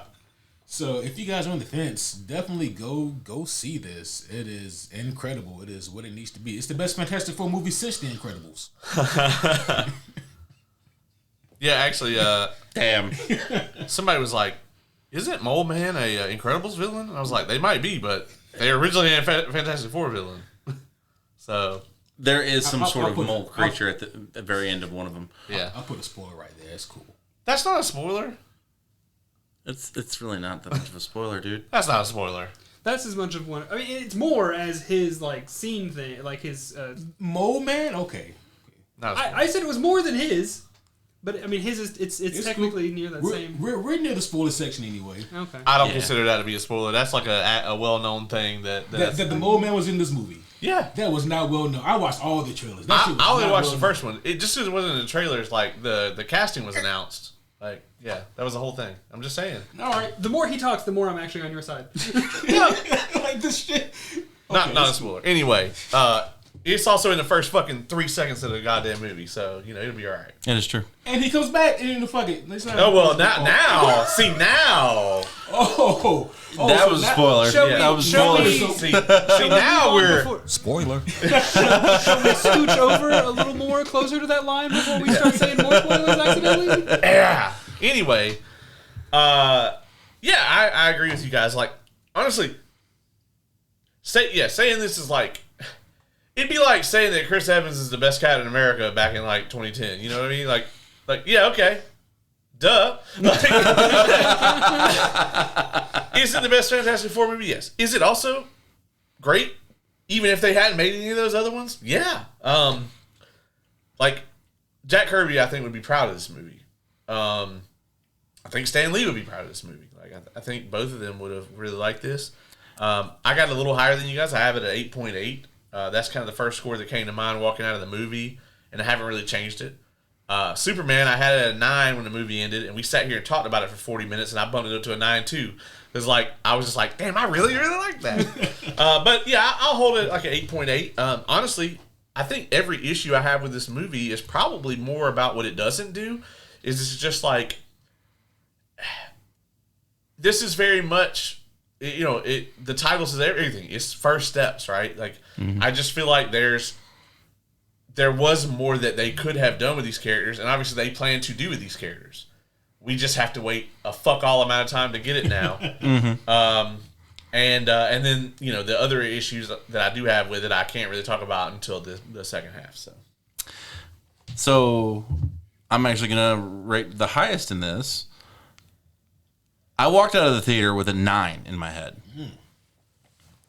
But then the more I thought about it, and the more hype I've been for this movie, and honestly, I think I told everybody this, at least before we got on the podcast, is that this series that we have done, of all of them, actually made the movie better for me.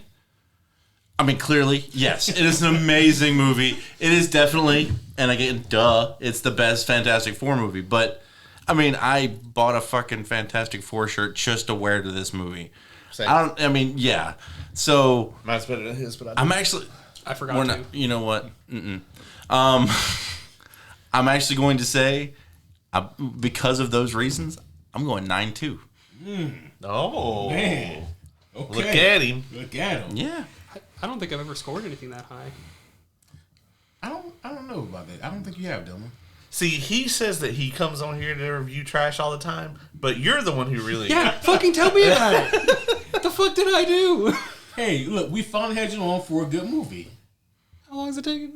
Let's not focus on that. Listen, in 2037, when we review Isles of the Emberdark, you can come on for that. I better be on another fucking Cosmere one before that.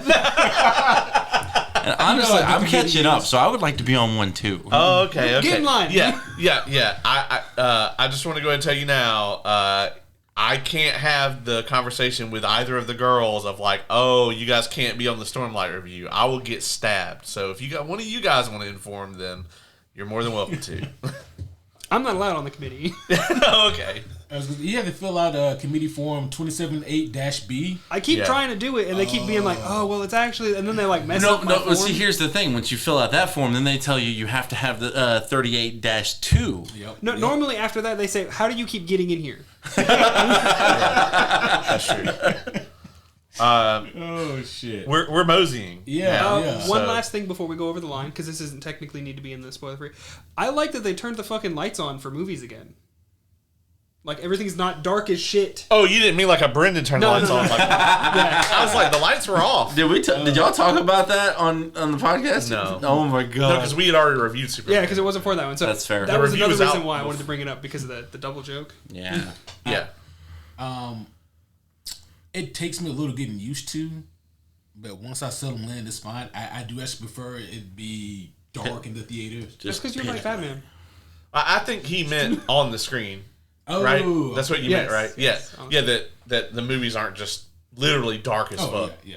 Now, I will actually say, like, my preferred way of watching, I actually would have been like darker than it was. It was a little lighter in the theater this time around, ironically. I think they've been doing that for a little while now. I'm not sure why.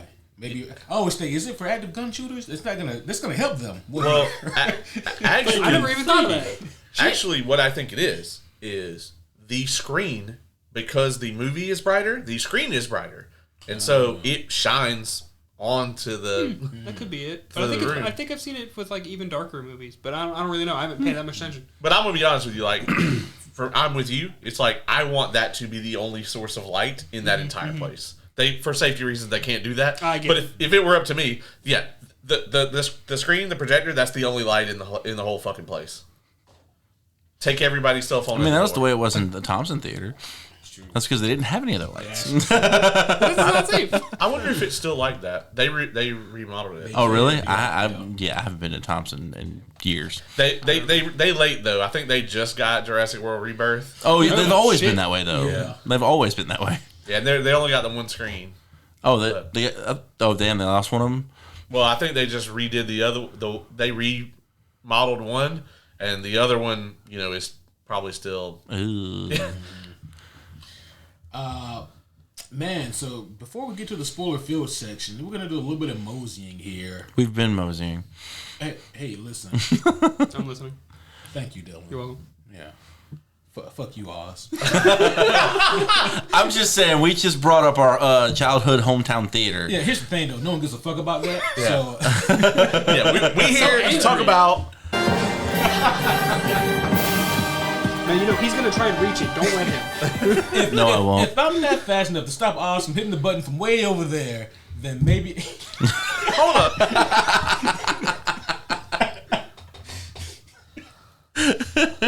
God, Violation. that's a direct violation.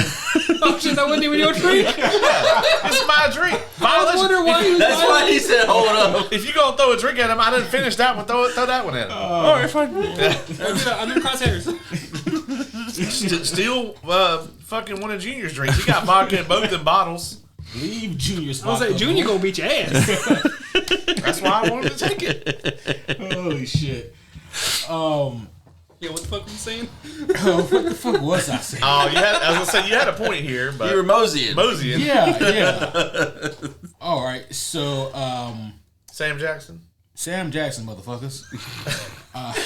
Surprise, I don't know where the motherfucker. fucking got me so bad. The worst part is you had no context, so I can't even help you. Yeah.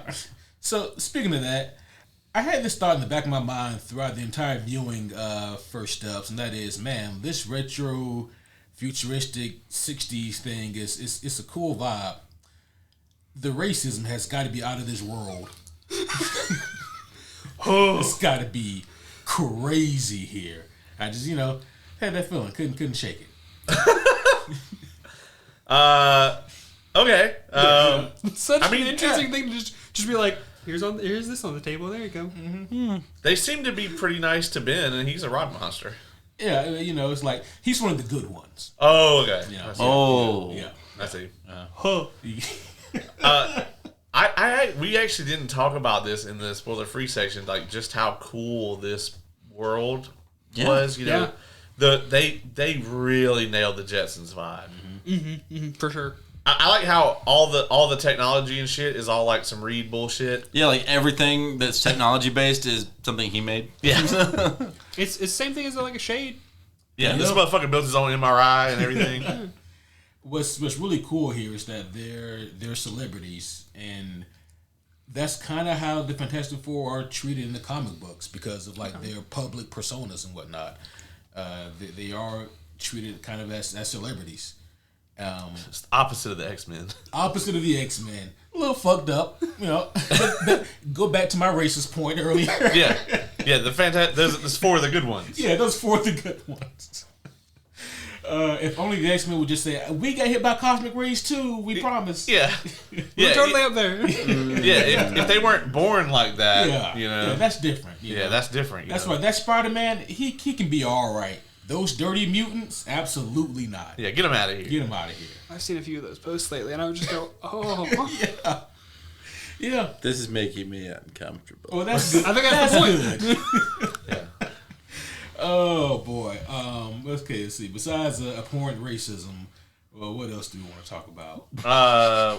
What do you guys think about Herbie? Oh, we didn't mention Herbie at all. I fucking loved him.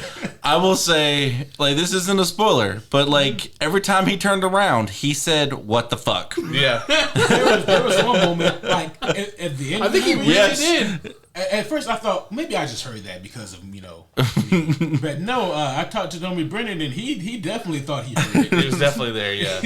What the fuck? Yeah, it was more like, but he definitely said the cadence. What the fuck?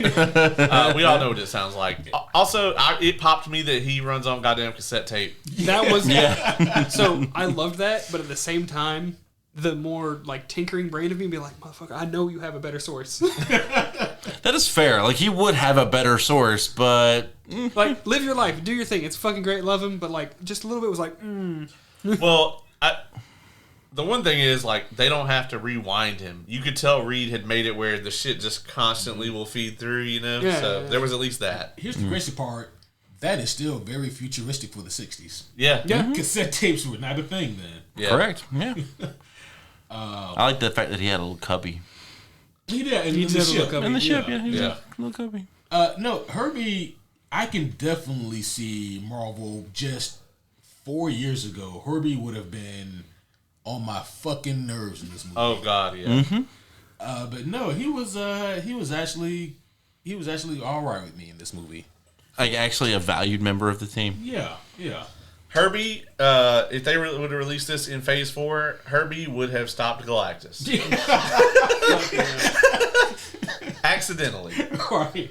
Herbie actually kind of reminds me of R2. Yeah, for sure. A little bit. He's like R2 and Wally had a robot butt sex baby. Jesus Christ. With a cassette player as a toy. Yeah. That is way dirtier than hey. Right? I'm a little uncomfortable now. Are we ready to talk about some spoilers? Yeah. Let's do it. All right. So Let's if go. you guys are still listening, that means that you are down to clown with some spoilers. So if you don't want to be spoiled, then pause this review, get the fuck out of here, go watch the movie, do what you need to do, and then come back and hit play. You have been warned. You have been warned. All right.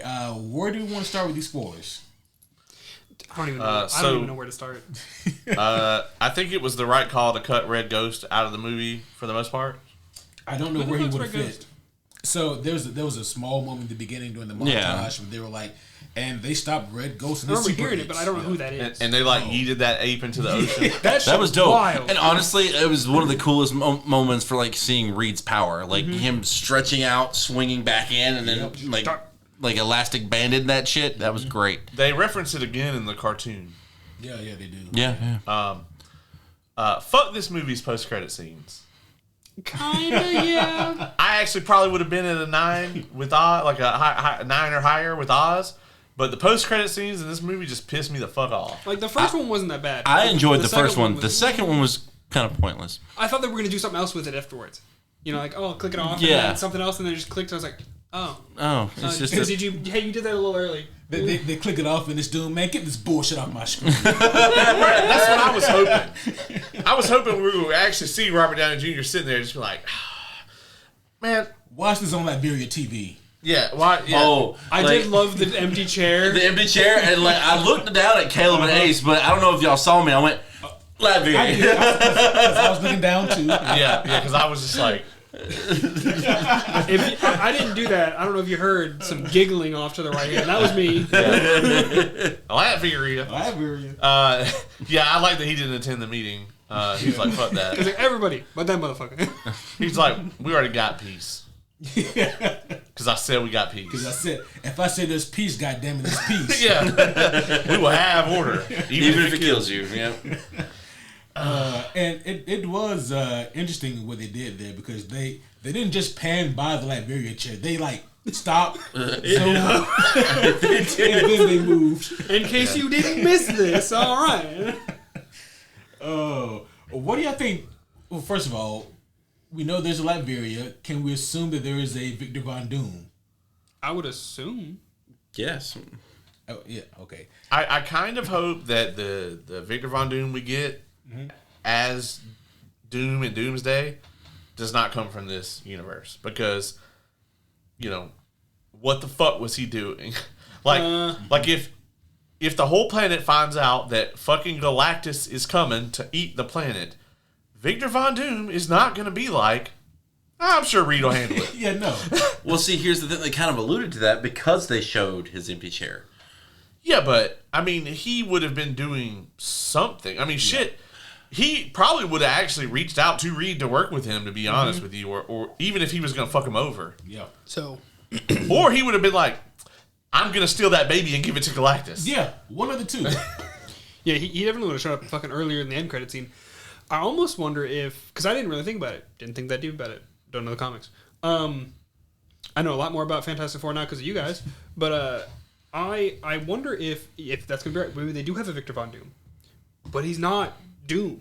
Yeah. And he's just in Latveria fucking, Yeah, he's just hanging. Yeah. And then this Doctor Doom is actually like an alternate universe one. That'd be kind of cool. Yeah, I can dig that. I think he should be from a different notes. world. I don't think he should be 616 because there's a lot that comes with that, right? You have to explain a lot. The main reason that Fantastic Four was not 616 is like they can't have been around all this time, And yeah, like it was kind of like so the Captain Marvel, like where the fuck were you, bitch? Like during all of that. Yeah. they had some explanation for her. The goddamn Eternals, you guys were literally sent here to make sure that #Thanos can't happen. You literally, your sole reason to be here is to protect the Earth against Thanos and Thanos adjacent shit.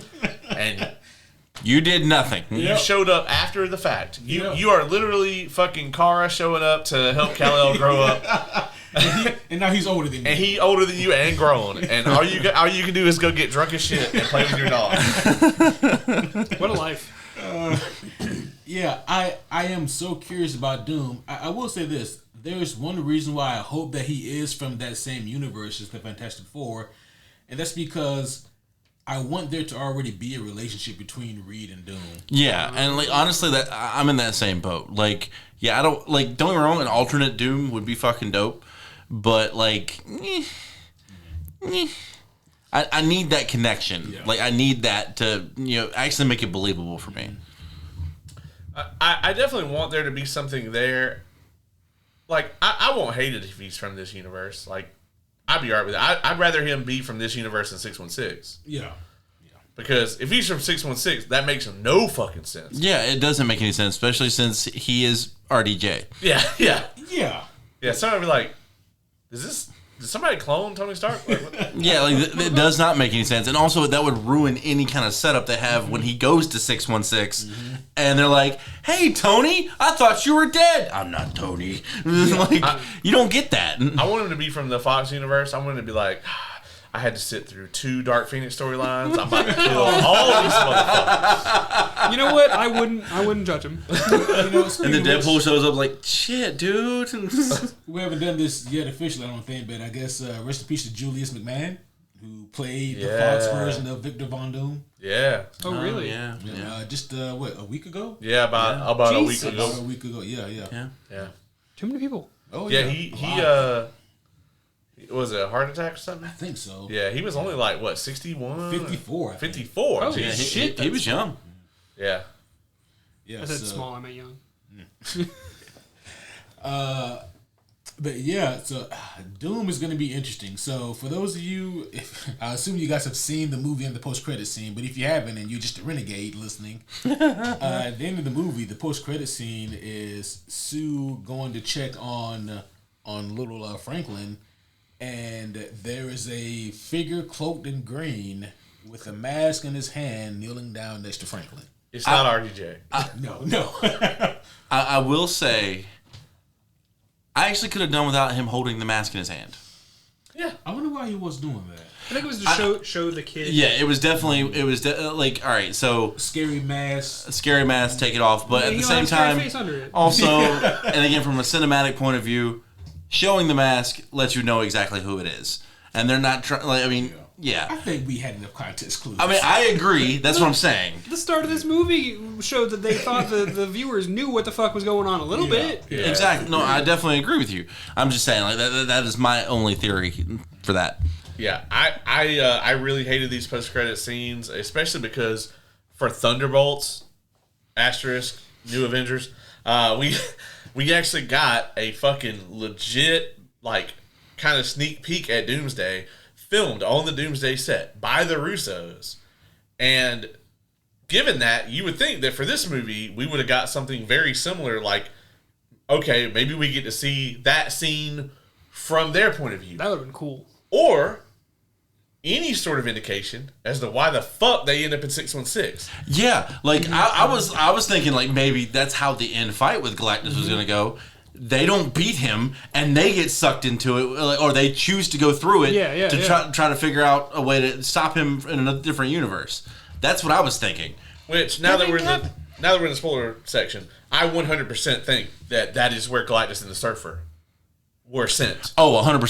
616, they are definitely there. Yeah. That's a problem. Yeah, and Yes, I it is. and I think that is why they are going to be coming on the ship in the Thunderbolts asterisk New Avengers post credit scene is to be like, hey guys, we accidentally warped fucking Planet Eater over here into your universe, and he is real hungry for our Earth and hasn't eaten one yet. So my theory is that Doom actually kidnaps the baby, goes to 616 to give it to Galactus, and that's why the Fantastic Four chase him to get there. That's what I think happens. I feel like that'd be a little weak in my opinion. I mean, it's. Yeah. I mean, Yeah, I don't think Vader would give a fuck now that Galactus is gone. I mean, he might still want the baby, but not for that. He wanted the baby for the powers for himself. Yeah. Yeah, because I mean, you know. Spoiler. But isn't a big part of Secret Wars the more modern one, right, where Doom gets the power cosmic? It's both. Oh, it's both of them. Okay, cool, yeah. Yeah, I didn't know he did that. And the power. What? The power cosmic. That's what Galactus gives. Oh, to make, okay. So in the original Secret Wars, she actually usurps the power of the Beyonder, I believe, to fight Galactus. Yeah. And then in the more modern one, he usurps the powers of the Beyonders again. Yeah. To reshape the universe. And it ends actually with the Fantastic Four and Franklin, of course, stopping Doom, and then they were like, okay, well, we need to put the universe back right, and then that's how we got like a soft reboot in Marvel Comics. Yeah. Is that the one where Reed just beats the dog shit out of him? Reed, he teleports Doom into this room, and he's like, and Doom's like, what the fuck is this place? And Reed goes, there are no powers here, nothing works, no technology. Put your motherfucking hands up. Damn. Yeah. He's like, I can't stretch no more. Still gonna beat your ass. Yeah. So, you said it was 616? Isn't there already a Galactus in that universe? Isn't he like now? Let me preface this a little bit more before I can feel them and you a little bit raring up. No.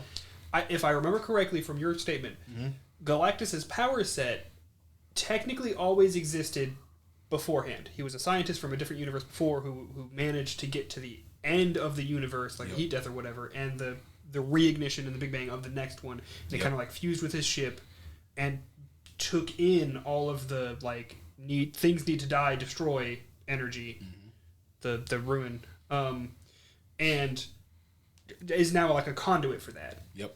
Is that a all universe specific event? That is, every universe. So here's the thing, though, is that, like, if it's a matter of timelines, then it's the same Galactus. Oh, yeah. If it is technically a different universe, then I don't know how MCU is going to play it. I don't know if they're going to go with there's a Galactus in every universe, or there's just one Galactus type. And he's just bouncing between universes. I mean, he's probably strong enough. They could go with the whole was it like Nexus being or whatever, where like there's just one Galactus for all universes, basically. They could do that. Yeah. I mean, by all technical accounts, the Galactus is definitely a Nexus being in the sense that he is going to happen in every single universe, every single time. You know, you can't escape it. What also is interesting is that in the comics, Franklin is the one who is set up to be the next Galactus. Well, I mean, they're playing up to that in this one. Yeah, in this one, I guess kind of they are, right? Mm-hmm. He does it like twice, I think. Yeah, I know he says that like if he consumes the baby, then that will quench his hunger or whatever. No, he said sorry, but I could technically be wrong with this, but he said the baby would consume his hunger. Yeah, that's how And it he would finally be able to rest. Yeah, so motherfucker's dog tired Yeah. and wants to die. That's the way I saw it, is that Okay. like he basically was going to give the hunger to Franklin. Oh, And then he could just, I guess, go fucking watch back through Stranger Things or whatever. I don't know. I mean, or assumed go it start a would farm consume like him Thanos too. did. He's like, I can finally watch One Piece without having to go eat a planet between episodes. Shit was going to take forever. That's a lot of planets. Right? He a hungry boy. oh shit. Yeah, I mean that makes sense, and again that tracks for Franklin's role in the universe. It is inevitable. One day Franklin will become Galactus. So yeah, that's gonna be interesting. I don't know how to feel about the fact that you said I was the Franklin of this. What? Nah, come on. I mean, you resonated it's a with job. the void, so. And I do wonder though, I was in it with Bob too. Yep, Bob and Franklin.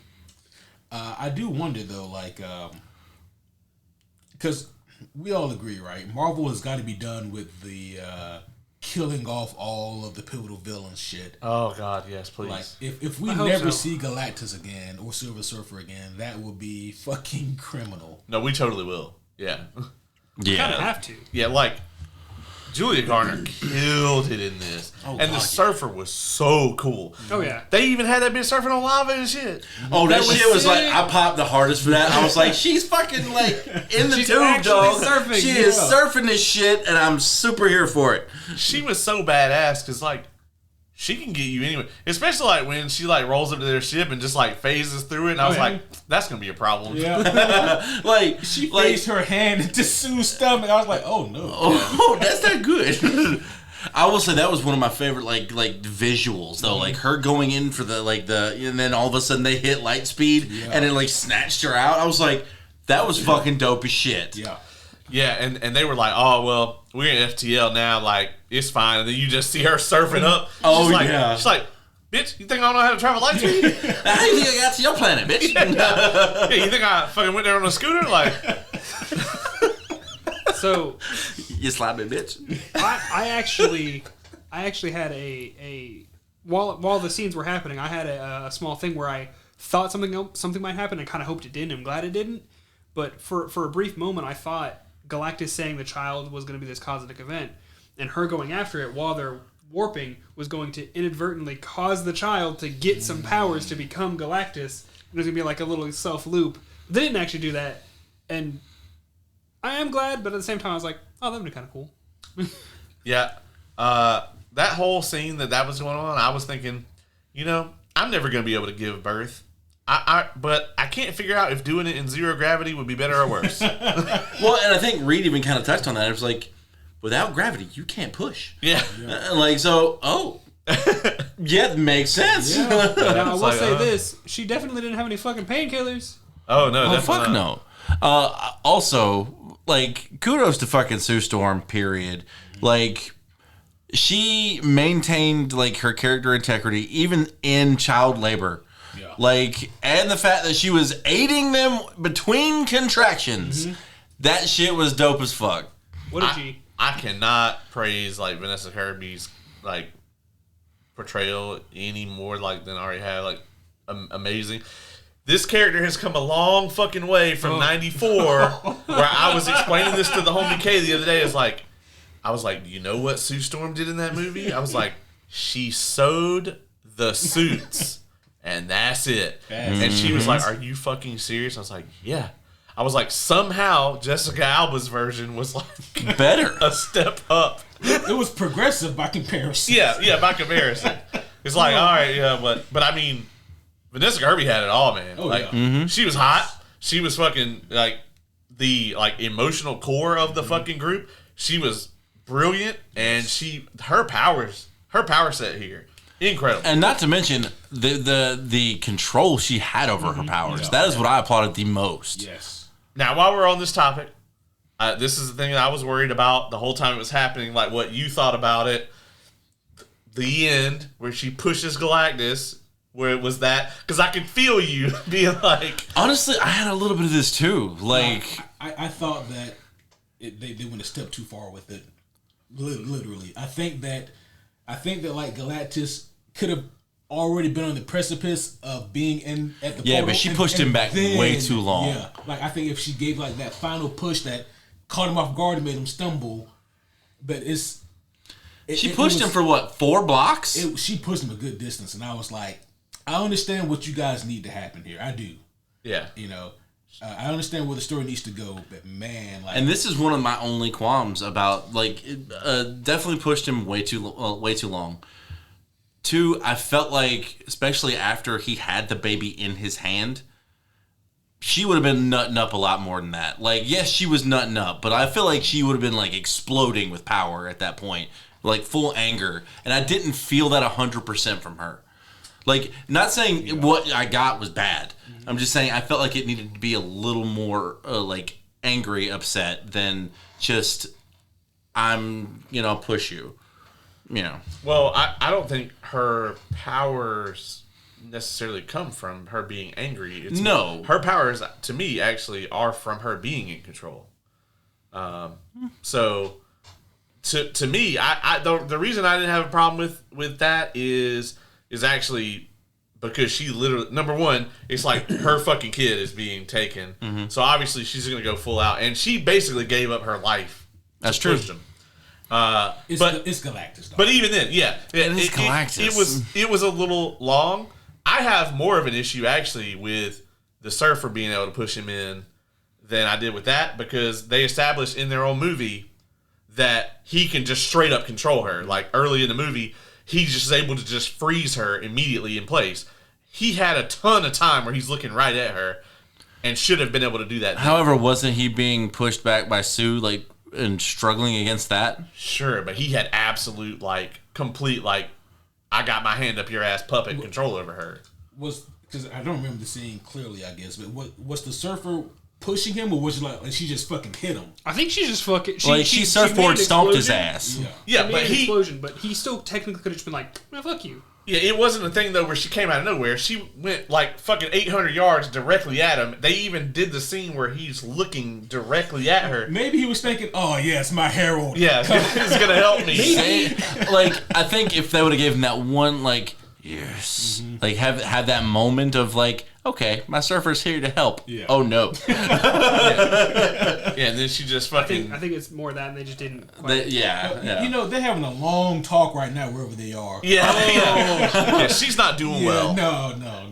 And you know, all of this to say is like all of this is like nitpicky, right? It's very like, nitpicky. It is very nitpicky. I actually thought that the way that this went, like when Reed is like, "I'm gonna fucking teleport the Earth," I was like, okay, I feel like that's like some shit that Superman would come up with, and then Batman would start explaining to him why the fuck that's not gonna work.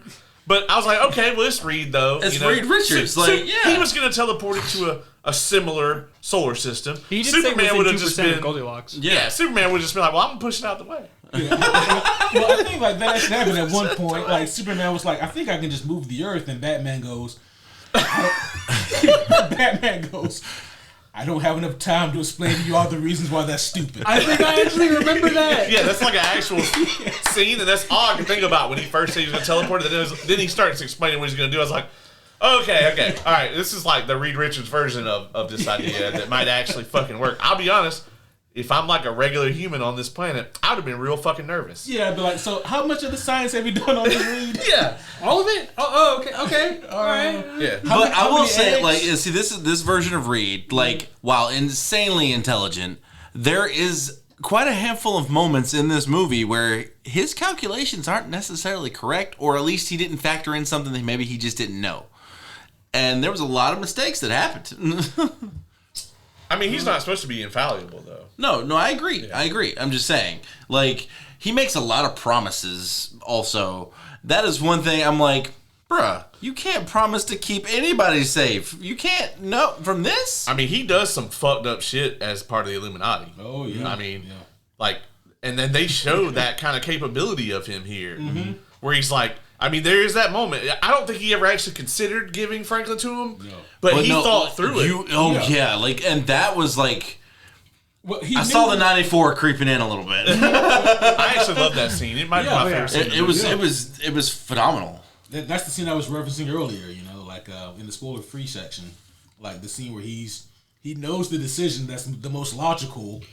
But I honestly will say that on Pedro's like thing, that you saw it in his eyes the moment he realized it was like, I can't do this. Oh yeah, because like that was logically this is what should happen. Morally, I can't do this. Yep. Like emotionally, I can't do this. Yeah, like that internal struggle was amazing to see in Reed. Yeah, it was an intense moment because, and also like if I were the Fantastic Four. And I come back from this month-long space trip to Battle Galactus. You step off the ship, everybody's singing your praises. Yeah, Fantastic Four. And you're like, You can tell by their faces on the TV. Yeah. I would have been like, why do they look like that? Man, they must have had a really, really rough fight. Why, we're a little winded still. It's been a month.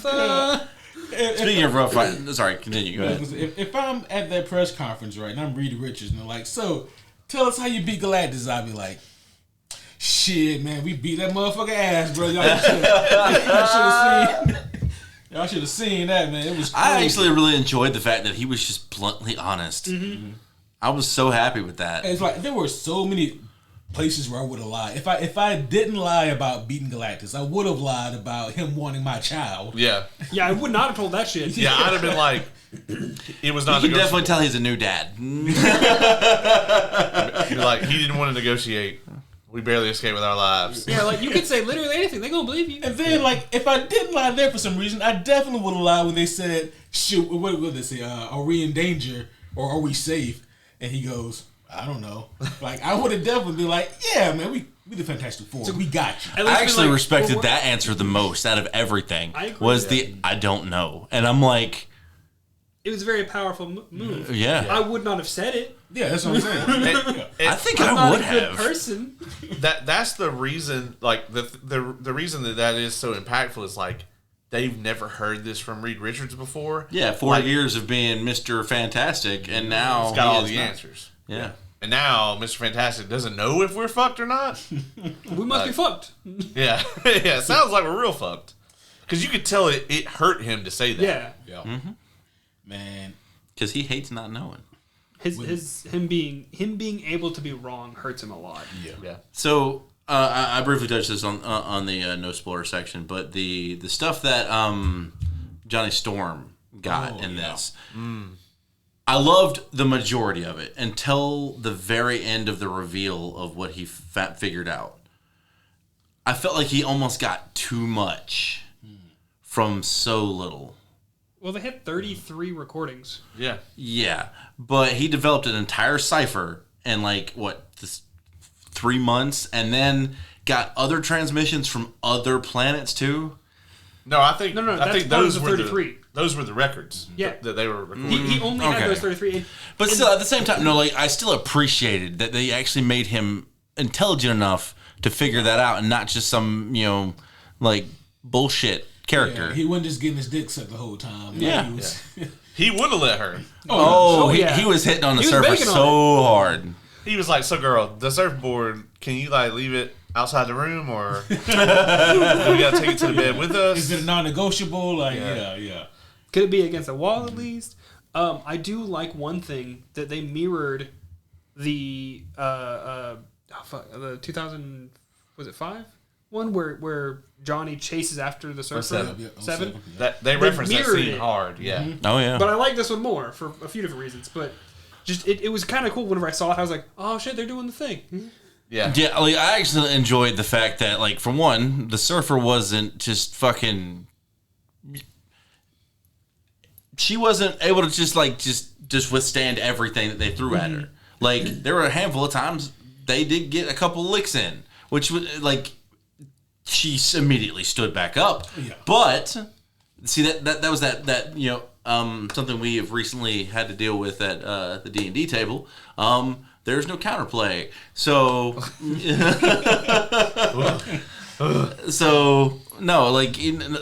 I enjoyed that.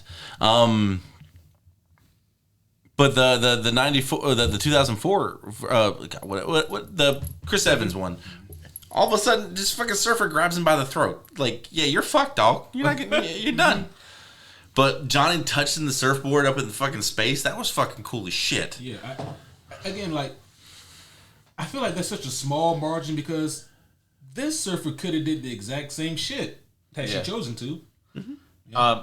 I really and it was so clever how he got her to translate that one little bit. I just really want to know what you meant, but really he was trying to get something that they could make a cipher off of, or an algorithm rather, is what specifically they used. I don't know if you guys knew about this or not, but all 4 of the 94 cast actually had cameos in the movie. Really? Yeah, Brendan told me that. I heard, but I didn't. Yeah, I think the guy that asked Ben to say his clobbering time is the one that played the thing in. He looks a lot different now. He looks way different. They actually all do, but there was a picture of the 4 of them at the premiere. While you're looking that up, this was one question I keep forgetting to ask. Early movie, Johnny is able to pull fire off of a building or towards him. Is he able to do that? Because I keep coming to you about, because all the other ones are that person couldn't really do that, or that person could do way more than this. From what I understand about Johnny, that's a bit of an exaggeration of his powers. That's something more like what Pyro can do. See, I was thinking that. I was like, is he able to just fucking do this shit? Yeah, that's the original cast, the 94 cast, and they're all at the. Oh man, That must have kind of made them feel good. I bet they got paid more for their cameos in this movie than they did for starring in that one. Almost That's certainly. Yeah. This movie happened. yeah, they're not trying to delete it, but I thought that was a really cool nod that they. It is. Kind of like they gave Christopher Reeve's son a cameo in right. Superman, which is cool. Yeah. Yeah, he was the reporter guy who was live on the scene. Blah, blah, blah. Oh shit! Yeah, Man. Past your bedtime time? Yes. I It is I my think bedtime about time. this movie and man, most of my favorite moments really did happen within the first 45 minutes. And it's not to say I didn't enjoy the back 45 minutes, but that first half, for me, was really where the money was at. they hit the ground running with like a really cool retro style opening, and you get to see. Yeah, I like join us in celebrating the Fantastic Yeah. Four, our heroes, and they show all these really fun clips of them doing their shit, and I'm like, this is a very clever way to do this. It is. I enjoyed this. And then like immediately it's like, oh, Sue's pregnant. Oh, there's this silver bitch who started some shit. And also, by the way, I loved her introduction. She comes down. Oh, yeah. I herald your. I herald shit was his so beginning. I herald your end. Yeah, and like it was really cool, really eerie. They put that in the trailer, like I was saying earlier. They So did. that was it? I thought so. Yeah. Yeah. And then they put the scene when they come back from their Galactus encounter at the press conference. They That's put that. so fucked. Yeah, they put both Yeah. of those in that latest trailer, and I was like, what the fuck? See, the only other thing I saw was a small snippet of him saying, like, are we safe? I don't know. Which Yeah. I feel like that alone isn't that bad. No. Yeah, Because I don't know they just came back. I don't Right. know they just fought. No, they showed the whole thing. The whole thing, like, so how did you guys defeat Galactus? Like that whole scene. That's so crazy. Yeah. Yeah, yeah. Marvel's got to fuck off with that, dude. Like, I mean, here's the thing. Like, they've been doing that for a while. It's obviously not helping. You know? Like, I mean, them spoiling the shit out of New Avengers, that didn't help the Thunderbolts box office at all. Yeah. You know? Yeah, they spoiled that themselves like before the weekend was damn near up. Yeah, it was like Sunday. And they were like, by the way, the movie's called New Avengers. Ha ha ha. And then everybody was like, yeah, I'm still not going to go see it. And they didn't. Which actually sucks because that movie's great. But It is great. I really like the movie. If it wasn't for you guys, would not have gone and seen it. I am concerned about the box office for this. I mean, Superman is killing it, and that will help, this movie. But like, I think it's gonna have to work real hard to get a 200 mil. Like, word of mouth is really gonna have to carry it. Well, I mean, we're making this. Well, unfortunately, like the professional critics, the ones who really suck, they're not being as nice to this movie as we are. They're not. Yeah, actually, Which is wild. So Yeah. it's weird. This movie actually has a chunk higher Rotten Tomatoes score than Superman does. I think this movie's at an 88 on Rotten Tomatoes, whereas Superman's at like an 82. But you have to remember that score is just a percentage of them who said they liked the movie, like thumbs up. So if they rank it out of if their website does like an out of 10 ranking and they gave it a 5.1, that's considered we liked it. So you have to really understand that to know what that score is. If you go and look into the actual reviews, it's got a lot of 6s, 7s, 8s. That's mainly what you're seeing. You're not really seeing a lot of glowing 9s or anything like that. I think the audiences are going to boost it. I think audiences are going to like this a lot more than critics. Mm-hmm. Critics tend to not like the weird shit. I have noticed that any movie that I go see, which I don't do this very often, more now obviously, but any movie I go see where I happen to know about like the critic rating will be like, this was trash. And then all the people who watched it are like, this was fucking amazing. So And vice versa. And I've always been this way. Like I've never, like even these critics right here, I've never listened to either one of them. I listen to you guys. And I actually go in and try to enjoy the movie, or at least view the movie with my own head, even if it's wrong. Like I always try not to listen to any kind of critics until I've actually seen it myself. Yeah. I mean, I've gotten away from... I'll read critic reviews after I've seen something now. I tend to never read a review before I watch something now because I don't want to come on here and inadvertently ape them. Also, if you read a shitty review of a movie and then go watch it, you're going to pick up on every single thing they nitpicked at. You'll be looking for it. Your brain will just do it subconsciously. Yeah. So it'll drive you to like it less. As of right now, though, it has a 92% from audiences on Rotten Tomatoes. So I mean, that's a good thing. Yeah. Good score. Yeah. Can we talk about the scene when they're going after Galactus? Because that's always a good idea. oh yeah. Well, I mean, clearly they don't know who Galactus is. Yeah. This silver bitch just came out the fucking sky with some Armageddon looking shit behind her. Whatevs. we can go handle this. Talking mad shit, by the way. Oh, yeah. Not only like I just imagine on her way to Earth, she's like, okay, I gotta get my lines right. I herald his beginning. I herald your end. I am. Hold your loved ones tight. Da, da, da, da, da, and say all the shit you didn't say. Yeah, that should be good. I just imagine her like reciting everything to herself. Oh yeah. But when they first go into space, and they're like, "Well, this says Galactus is here, like where this planet is. Like we don't see him." And then the planet gets his asshole fucking reamed from the inside out. Like the planet. At that point, I'm turning around and going home. The planet space butthole got eaten by Galactus' space butthole. Yes. And I'm like, that is not a very pleasant thing. Yeah, butthole crime. Right. Yeah. Yeah. There's one thing that I don't really like about that scene. The fact that, first off, it was very clearly that shit's coming straight for him. And they were like, oh, let's detach the faster than light stuff. Yeah. And just leave it here. And then go fuck around this way. Yeah. The only thing I could possibly think of is Galactus was like, hold up, pump the brakes. What the fuck is this thing? Another thing, this was actually a minor thing for me, but it still was like, really? At the tractor beam scene, they straight up stole the Star Wars scene.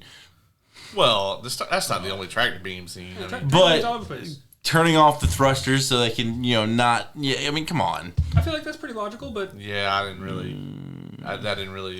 The only time I really went Star Wars is when they docked with the FTL engine and then fucking took off. I'm like, that's straight up. Like, that's absolutely a Star Wars thing.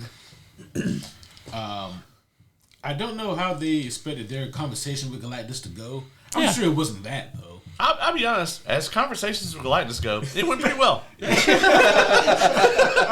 I do also like the surfer kind of even pointed that out. Yeah, like you get to see him. You're honored. Yeah, it's like you shouldn't have come here. It's like the scene plays out, and then you're like telling the DM, "But I rolled a natural 20," and they're like, "Yeah, I saw. I heard you. That was the nat 20 result. Like you lived. 1 through 19 was your fucking planet gets eaten." By the way, I'm not saying that I would ever sacrifice my child if I had one, right? But I will lean over to my baby mom and be like, we can make another one. Yeah. And have a good time doing it. Yeah. I'm not saying that I'm just, I'll be honest though, on the other side of this, like, this motherfucker is going to end up with the power cosmic, right? Mm-hmm. Typically, superpowered beings whose parents abandoned them, not great, doesn't really go great for the parents. You don't know if this motherfucker's going to end up bright burn as hell, Yeah, that's a fair point. And also, like, I'm sure he'll find out what planet you're on. Oh, yeah. At least I bought the Earth more time. Yeah. Yeah, I'm not a good person. I'm not a good person. Also, I'm pretty sure Galactus actually could sense Franklin the whole time. Oh, too, he could. So, That's probably part of it. Yeah. So that's how he knew exactly where their ship was. And that's what And then he was like, all right, where's this motherfucker at? Right there. Actually, the tractor beam, when he first looks into the ship, he actually shines it right on Franklin. He does. Oh, he does. Yeah. So That's why I was very surprised at their plan at the end. I was like, if you guys are just gonna try to swap out Franklin with the empty baby carriage and expect Galactus to not notice, That's why they hit him in the eyes. I'm so glad that shit didn't work. Yeah, I mean, but even I'm upset that I would have been upset if it did work. Yeah. Honestly, I'm over here like he knows, like he's gonna he's fucking with you guys. Like he's not stupid. Yeah. Same with the teleporter thing, where I'm like, okay, the surfer will just blow them all up. The surfer. And she was just like, yeah, you're not. No, what the fuck? I knew something was probably gonna go wrong. I did not think about the surfer just coming through and be like, fuck you, fuck you, fuck you. The second it started happening, I was like, yeah. So I'm gonna point this out, and y'all can read me a new one if you want to. But I might. This is Rise of the Silver Surfer if it was done correctly. I mean, that's the thing, though. Is like that's the story. Yeah, that's what I'm saying. The thing actually wasn't as much in the story. They actually didn't say the thing. I don't think once. Yeah, you can tell he maybe doesn't like that. Maybe it's just for the cartoon. Well, yeah, no, I definitely agree. But no, I'm talking about like he like saying the name thing. Yeah, that's like they didn't call him that once. Also, like you pointed out, Johnny only says "flame on" ironically with the little toy. Yeah, He never actually says it. It's almost like it doesn't turn his powers off. Yeah, this one's definitely not voice activated. Yeah. I did love the little bit of banter between the two of them, but I was like, oh, are you going to say it? You going to say it? I like punching things. And at the end, he could have not said it, Yeah. but he's like, oh, fucking fine. But you know what? He was like, "That's Galactus. I'm probably gonna die. Fuck it. It's called." Fuck it. it's clobber time. How do we feel about the beard? I know the internet's bitch about the beard. Much like he said, it grew on me. And it really did. But no, I mean, I've read comic books when Ben grows a beard, so Really? Yeah. Like, well, because I guess it's just I've never, I guess, seen that version of him. So I'm over here like, is it possible? yeah. Like, because is he just a rock or like I don't know. It's like it's a different because Brendan asked me like, how does he know where like his skin ends and the beard begins? It's a different kind of rock. Yeah. So Yeah, I even like that Reed even built him like a razor, which is just a rock grinder or whatever. No, that motherfucker was a straight up angle grinder. That's all that was. Reed still built it? Yeah, that shit probably don't exist in their Jetsons universe. That's true. I guess we also got to talk about the fucking car.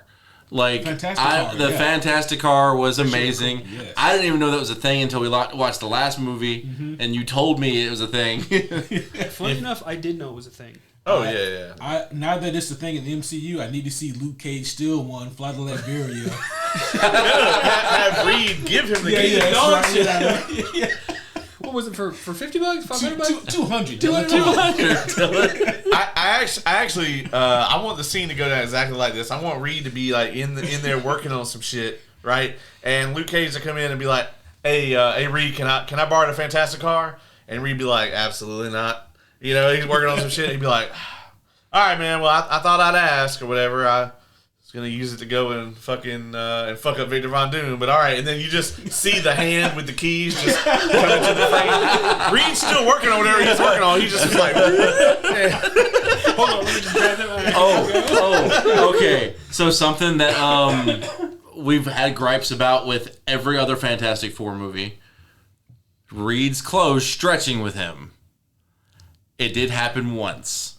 I think it happened more than once. well, it might have been more than once, but it's literally his suit's designed for it. I mean, That suit was designed for it, but it was his lab coat did not, and I was very pleased to see that. yeah. Okay. Yeah. Yep. I was going to It's say, true. because at first, whenever Johnny first went fire mode, flame on, I was like, well, how the fuck is his clothes? But then with the all right, he has like hella control over his fire. Also, I thought about it, I was like, it's been like 4 years. His whole wardrobe is probably just not going to burn. Yeah. Because that would get irritating and expensive. Oh, yeah. Yeah. Also, like I said earlier, whoever Ben Grimm's fucking tailor is, They are on point. Yes. yeah. Oh, yes. That motherfucker looked amazing. Yeah. At all times. He even really like pulled off the fucking trench coat and all that look. Oh, yeah. It wasn't even a disguise. He's just like, this is my look. Buy the action figure, bitch. Also, they are about some branding. They stamped that logo on everything. Oh, yeah. Oh, yeah. Oh, yeah. Johnny even put it up in the sky when he saved them people. Oh, He was yeah. just I was like, I by wonder the if way, that's just his, like, tip. He's gotten done. He's used to it now. He just, that's his flight path when he takes off. Yeah. I did roll my eyes a little bit, but I was like, of course.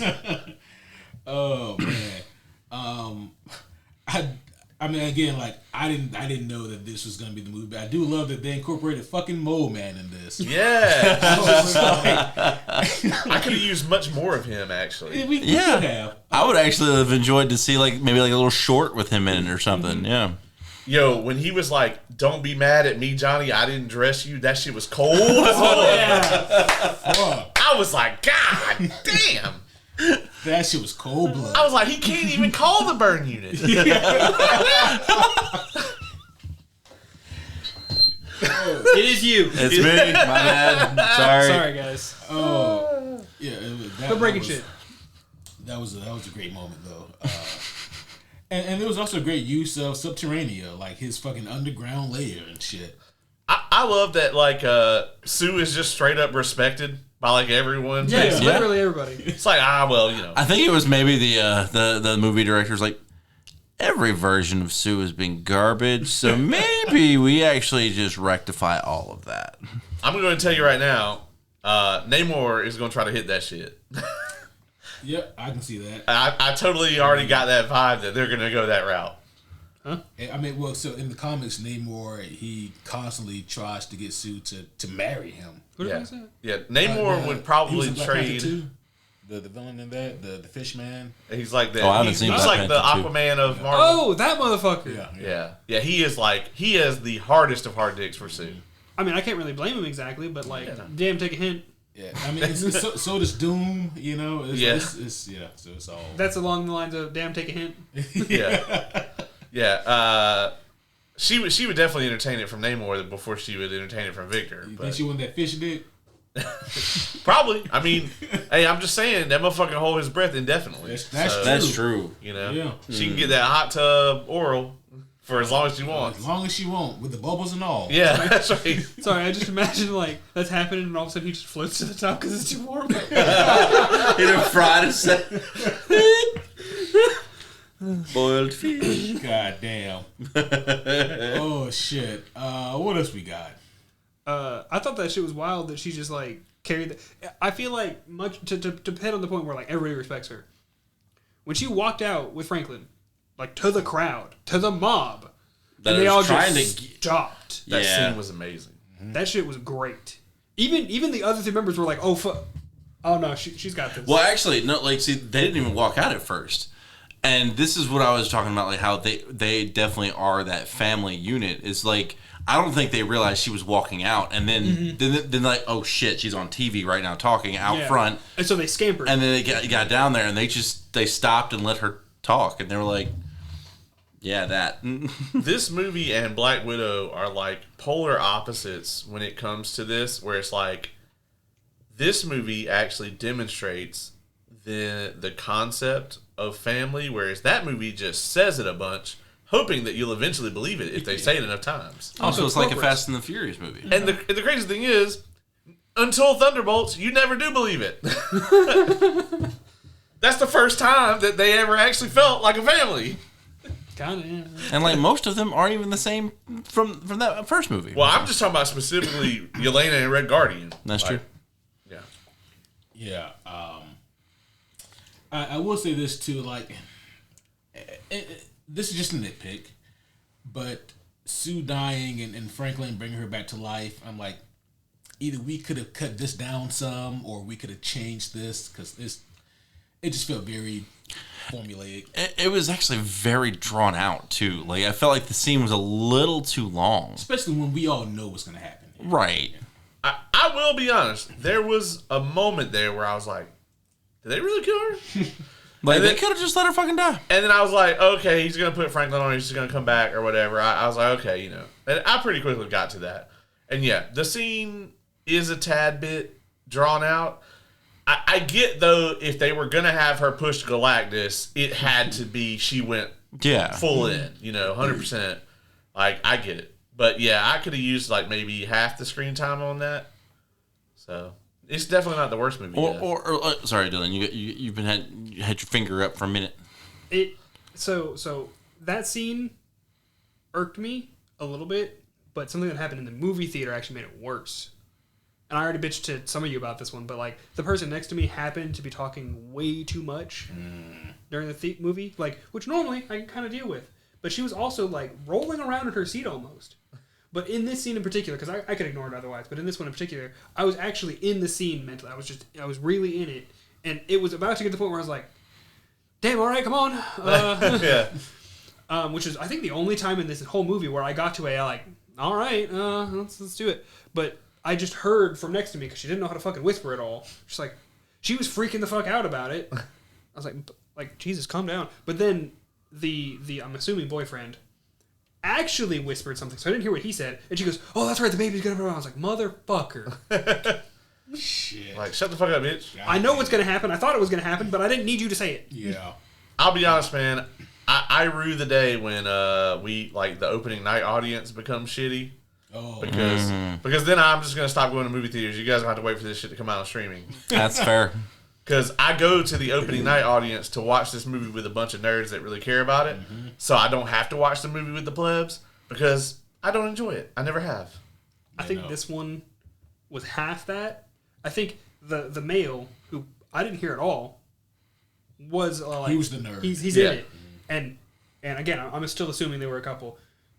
She was like, "Oh, let me do this thing with you," and he kind of brought her along. Yeah.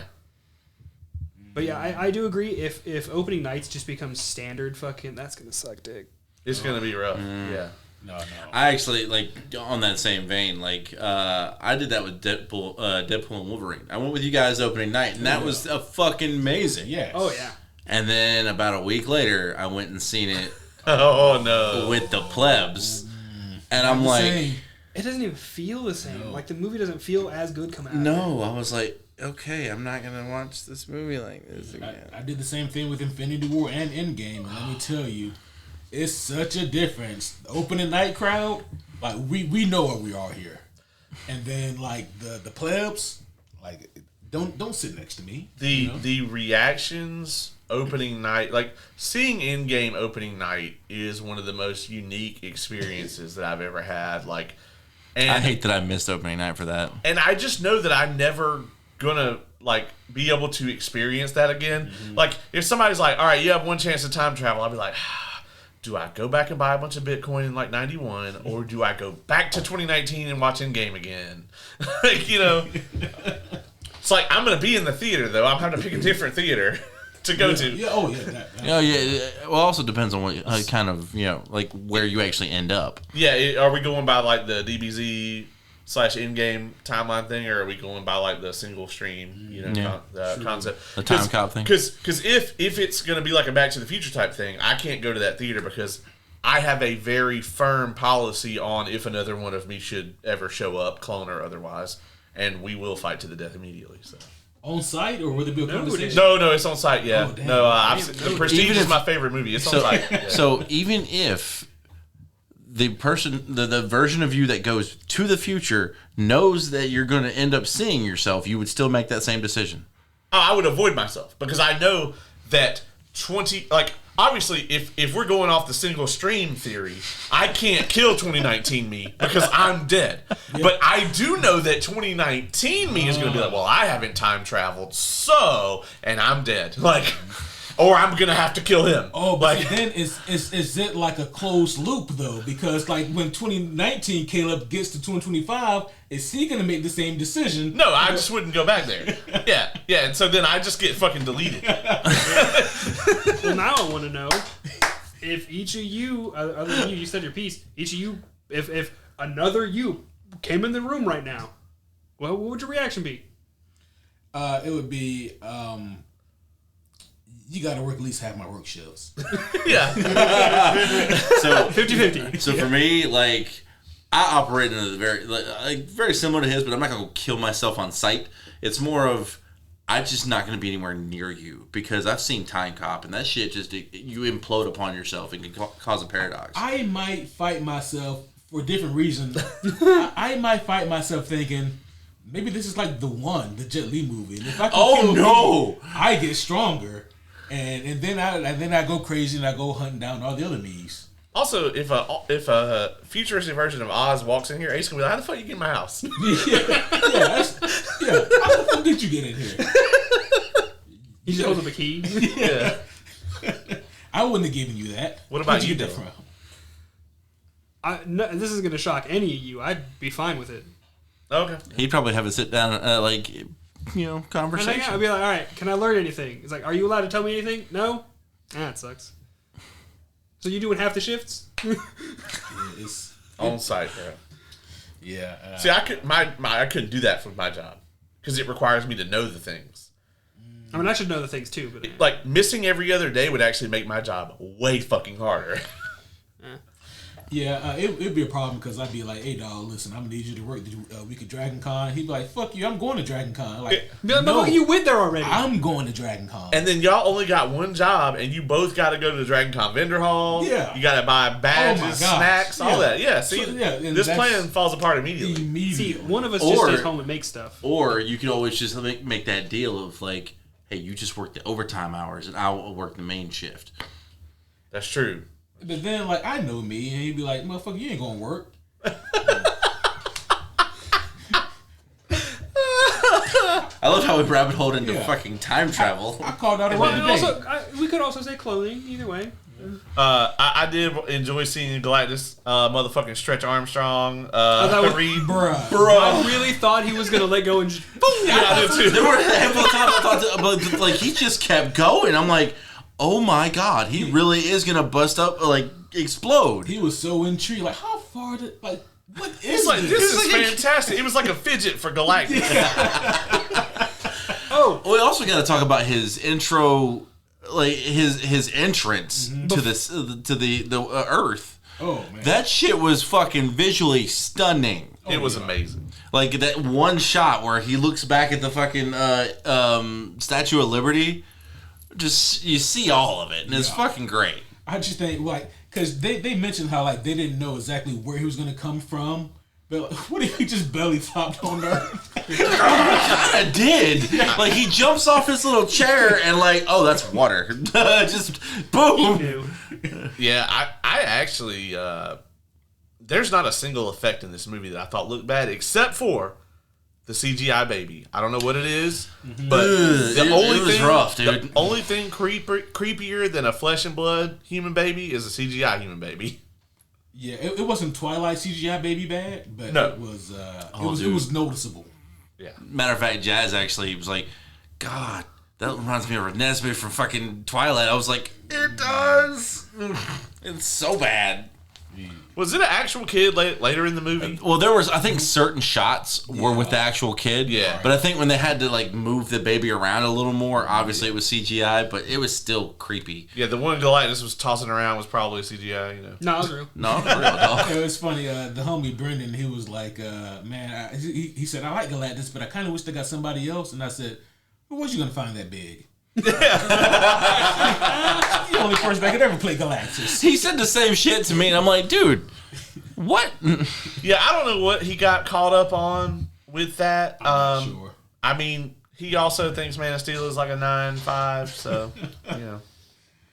On Galactus, I fucking loved the presence he had. Yes. Like when you saw him lean forward at the start there, whenever they were talking, I was like, "Oh fuck, back up." And like, so another part that like with the Galactus fight is like when Reed started climbing his ass and then opened up the valve on the back. I fucking forgot there were tubes that went in there. Yeah. And I'm like, God, see, that's what makes you Reed Richards. He's Oh, like, yeah. "I know where them bitches are. Hold up." Yeah.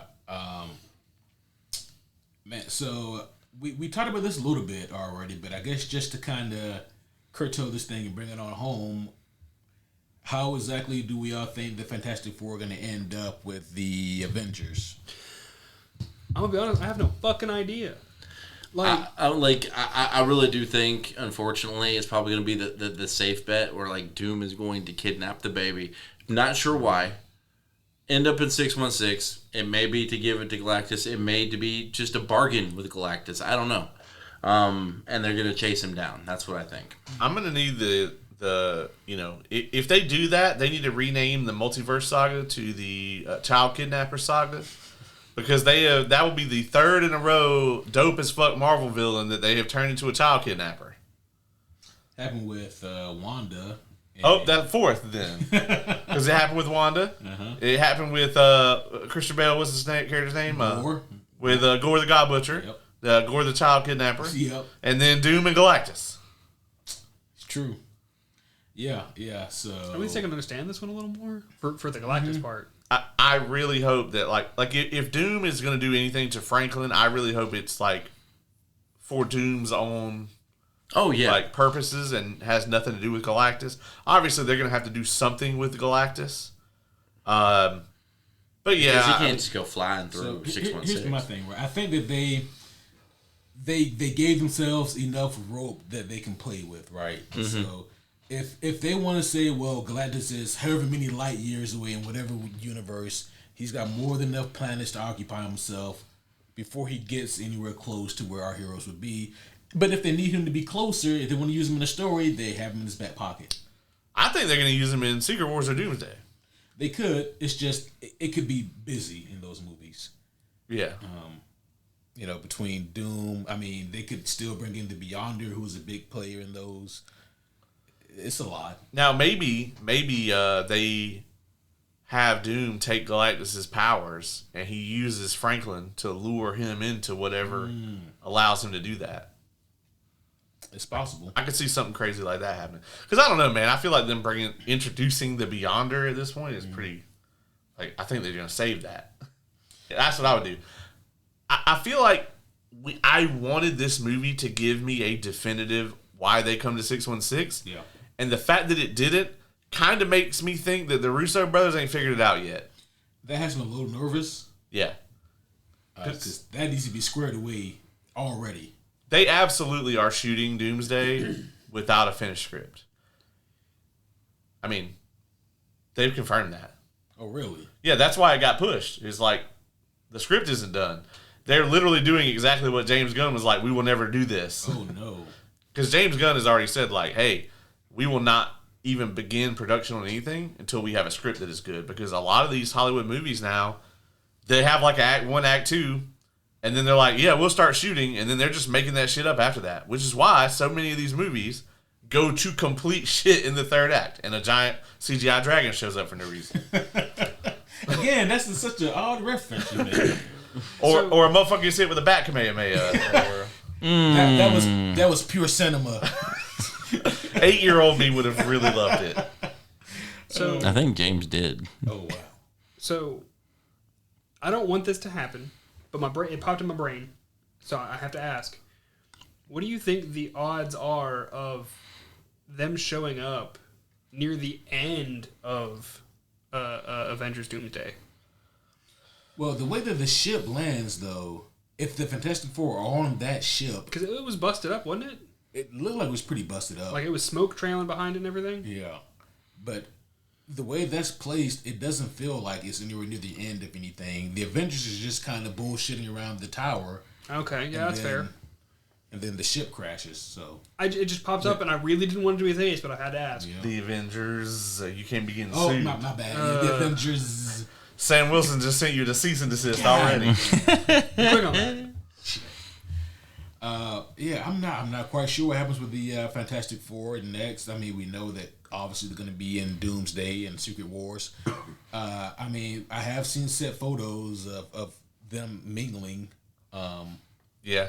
You know, so I am sad that we are never going to get to see 616 Tony Stark interact with Reed. Yeah. Because I think their chemistry would have been phenomenal. Oh, it yeah. would've been- yeah, it would have been great. Reed would have fucking hated him. That would have been. He would have seemed more eye to eye. Him and Bruce would get along. Yeah, him and Bruce would get along, and I actually think Tony would actually like Reed. I don't think Reed would like Tony. Yeah. Reed's just like, you have all this power, money, and smarts, and you're doing what with it? And Tony would have been like, the dude's brilliant, but he's a stick in the mud. You know? Yeah. He'd have been like, don't bring him to the party, bring him to the lab, though. Absolutely. I am a fan of how you stretch, though. That's fine. Yeah, I can totally see him saying that. He's like, could you go get me a latte from downstairs while we're standing here? Right? Yeah, like just your arm. One thing, we're like 3 hours into this now, but fine. a lot of the humor in this movie really popped me, and none of the characters were necessarily cracking jokes or Right. throwing one-liners, which I really loved. Even Johnny Storm wasn't fucking doing that, which loved that shit. The only person who actually was throwing one-liners was Mole Man, and that motherfucker was firing. Pew, pew, pew, pew. Hey, Missile codes. Mole Man, he in what they say in wrestling, he maximized his minutes. Yeah. Well, honestly, I think I know why he was. They negotiated with him because he was too strong. Yeah, I mean that motherfucker. That shit he hit Johnny with was cold as ice, dog. I'm never gonna forget that. Cold as ice. Yeah. Bring him in Secret Wars. Yes. Yes. Movie be a lot shorter. If they had Mole Man and Jimmy, could you And imagine? Jimmy. Oh, Oh my god. Whoa, bro! I think the universe would explode. Secret Wars has an alternate universe version of Jimmy O'Houlihan where he is Mole Man. Oh shit, that's too much. that's crazy. Damn. We're gonna go ahead and wrap up here, but I just have another thought, and that is like, I feel that the Sentry has to play a big role in this as well, and what's happening. I want to see the Sentry fight Galactus. That would be interesting. Then the Void would join Galactus. I forgot that was in that universe. It's like, I'll be honest, man. I think the Sentry would do okay. I mean, he gonna get fucked, but he gonna get washed, but it'll be better than anyone else. yeah, he's gonna do a better job than anybody else. And then Galactus just fucking eats him, and everybody's like, That would be fucking great. the void just pops out of his chest. He's like, bitch. Didn't it just eat you? Yeah, Galactus would be so confused. Right, like, this is. Oh yeah, it's been out here all night. I knocked it down. No, so I don't know what's gonna. Because at first my initial thought was I thought that Doom was gonna use Sentry as like a battery or as like something to draw power from. But now I'm like, if he's got Franklin, fuck it. yeah, the Sentry is like Yeah, child's play. yeah. By the way, Franklin has the power of whatever the fuck. Just yes. Beerus and Goku fused together. Yeah. In the comics, does he grow up? Actually, we see him like in Days of Future Past, which takes place in the future. We see an adult Franklin there. Okay. Yeah. So there are comics where we do see adult Franklin. In most comics, he's depicted as still a child, between like 5 and 10 or 5 and 8. He has the power to create pocket universes or regular universes. Reality manipulation. I mean, just So he's just the He got them shard powers. Okay. Yeah, he's the Infinity Stone. What is it? Reality and space. Yeah, his Just- power is yes. yeah. Yeah, he just creates whatever the fuck he wants. Yeah, so interesting to see what happens with him. He also has a little sister. I don't know if they're going to bring her in the MCU. It would be cool if they did, but I don't know. She doesn't have the power of Franklin, but she has the brain of her dad. So she's, I mean, and at a young age, so like she doesn't really have to grow into it. Like she's very intelligent. Well, I mean, I imagine that'd be the equivalent of Reed being born to someone as smart as Reed. Yeah, basically. You know, you don't have to fight your way through all this bullshit. You Yeah. have somebody who's just as smart who can just be like, info. Basically. Well, homies, do we have anything else on...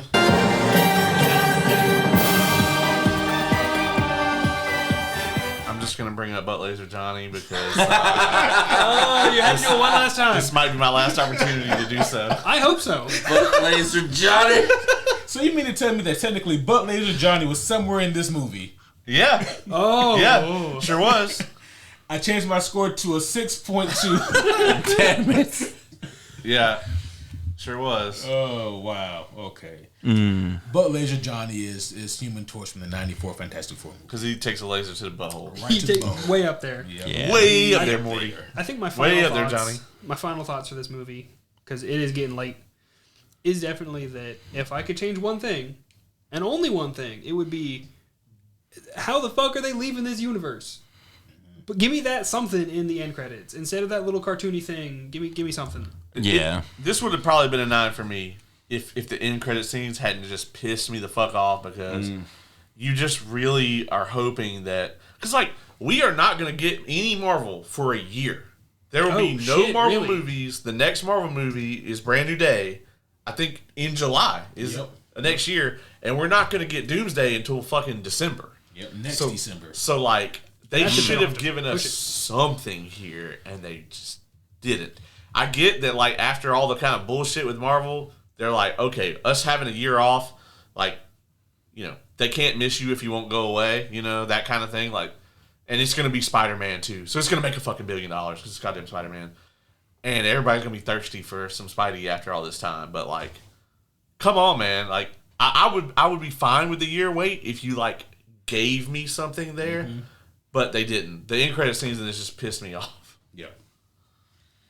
Oh, well, you, Oz, any final thoughts? Final thoughts. To be perfectly honest, not really. Like I've said pretty much everything. Like I just enjoyed the hell out of this movie. It did not disappoint me, and I didn't waste $20 on this T-shirt. Homies, this has been a really exhilarating past 4 to 5 months, and it is very bittersweet now that it's over. I had a blast with this Fantastic Four journey, even though 4 out of the 5 movies were a struggle for us to get through. it was worth it along the way. So if you guys by some chance have not heard or seen our reviews of the 94 movie, the 05, 07, 2015 Fan 4 Stick, and First Steps now, I mean, you can go back and listen to all of them, and I promise you it'll be worth your time. It'll be a whole lot of fun. Yeah. As long as you just listen to the review, listen and watch the reviews. Don't watch the movies. Yeah. Watch 94 with a friend or two. Yep, there you go. Just to make it fun. And some alcohol. And A some lot of alcohol. A moderate amount of alcohol. We do not, however, under any circumstances, recommend that you watch Fan 4 Stick. Facts. With friends, alone, No, happy, no. sad, It's like drunk, sober. Yeah. They had all the ingredients for something good, and they fucked it up still. I don't know. Yeah. Ben says it's clobbering time because that's what his brother said before he beat his ass. Yeah. That's it. Why did you have to bring? Can we not I'm sorry. relive that? I'm sorry. We're ending tonight on a high note. We Ace. are. First Steps is amazing. Yes. This review has been amazing. I've had a blast here. But we're going to go ahead and wrap up the longest review of the year so far. Oh, shit, yeah. Balls deep, son. Balls deep. But that's going to be all for now. But homies, we will see you guys again very soon. Hopefully you guys enjoyed this fantastic journey. But until next time, my name is Superhero Homie Q. I'm superhero homie Caleb. I'm superhero homie Oz. And I'm superhero homie Dylan.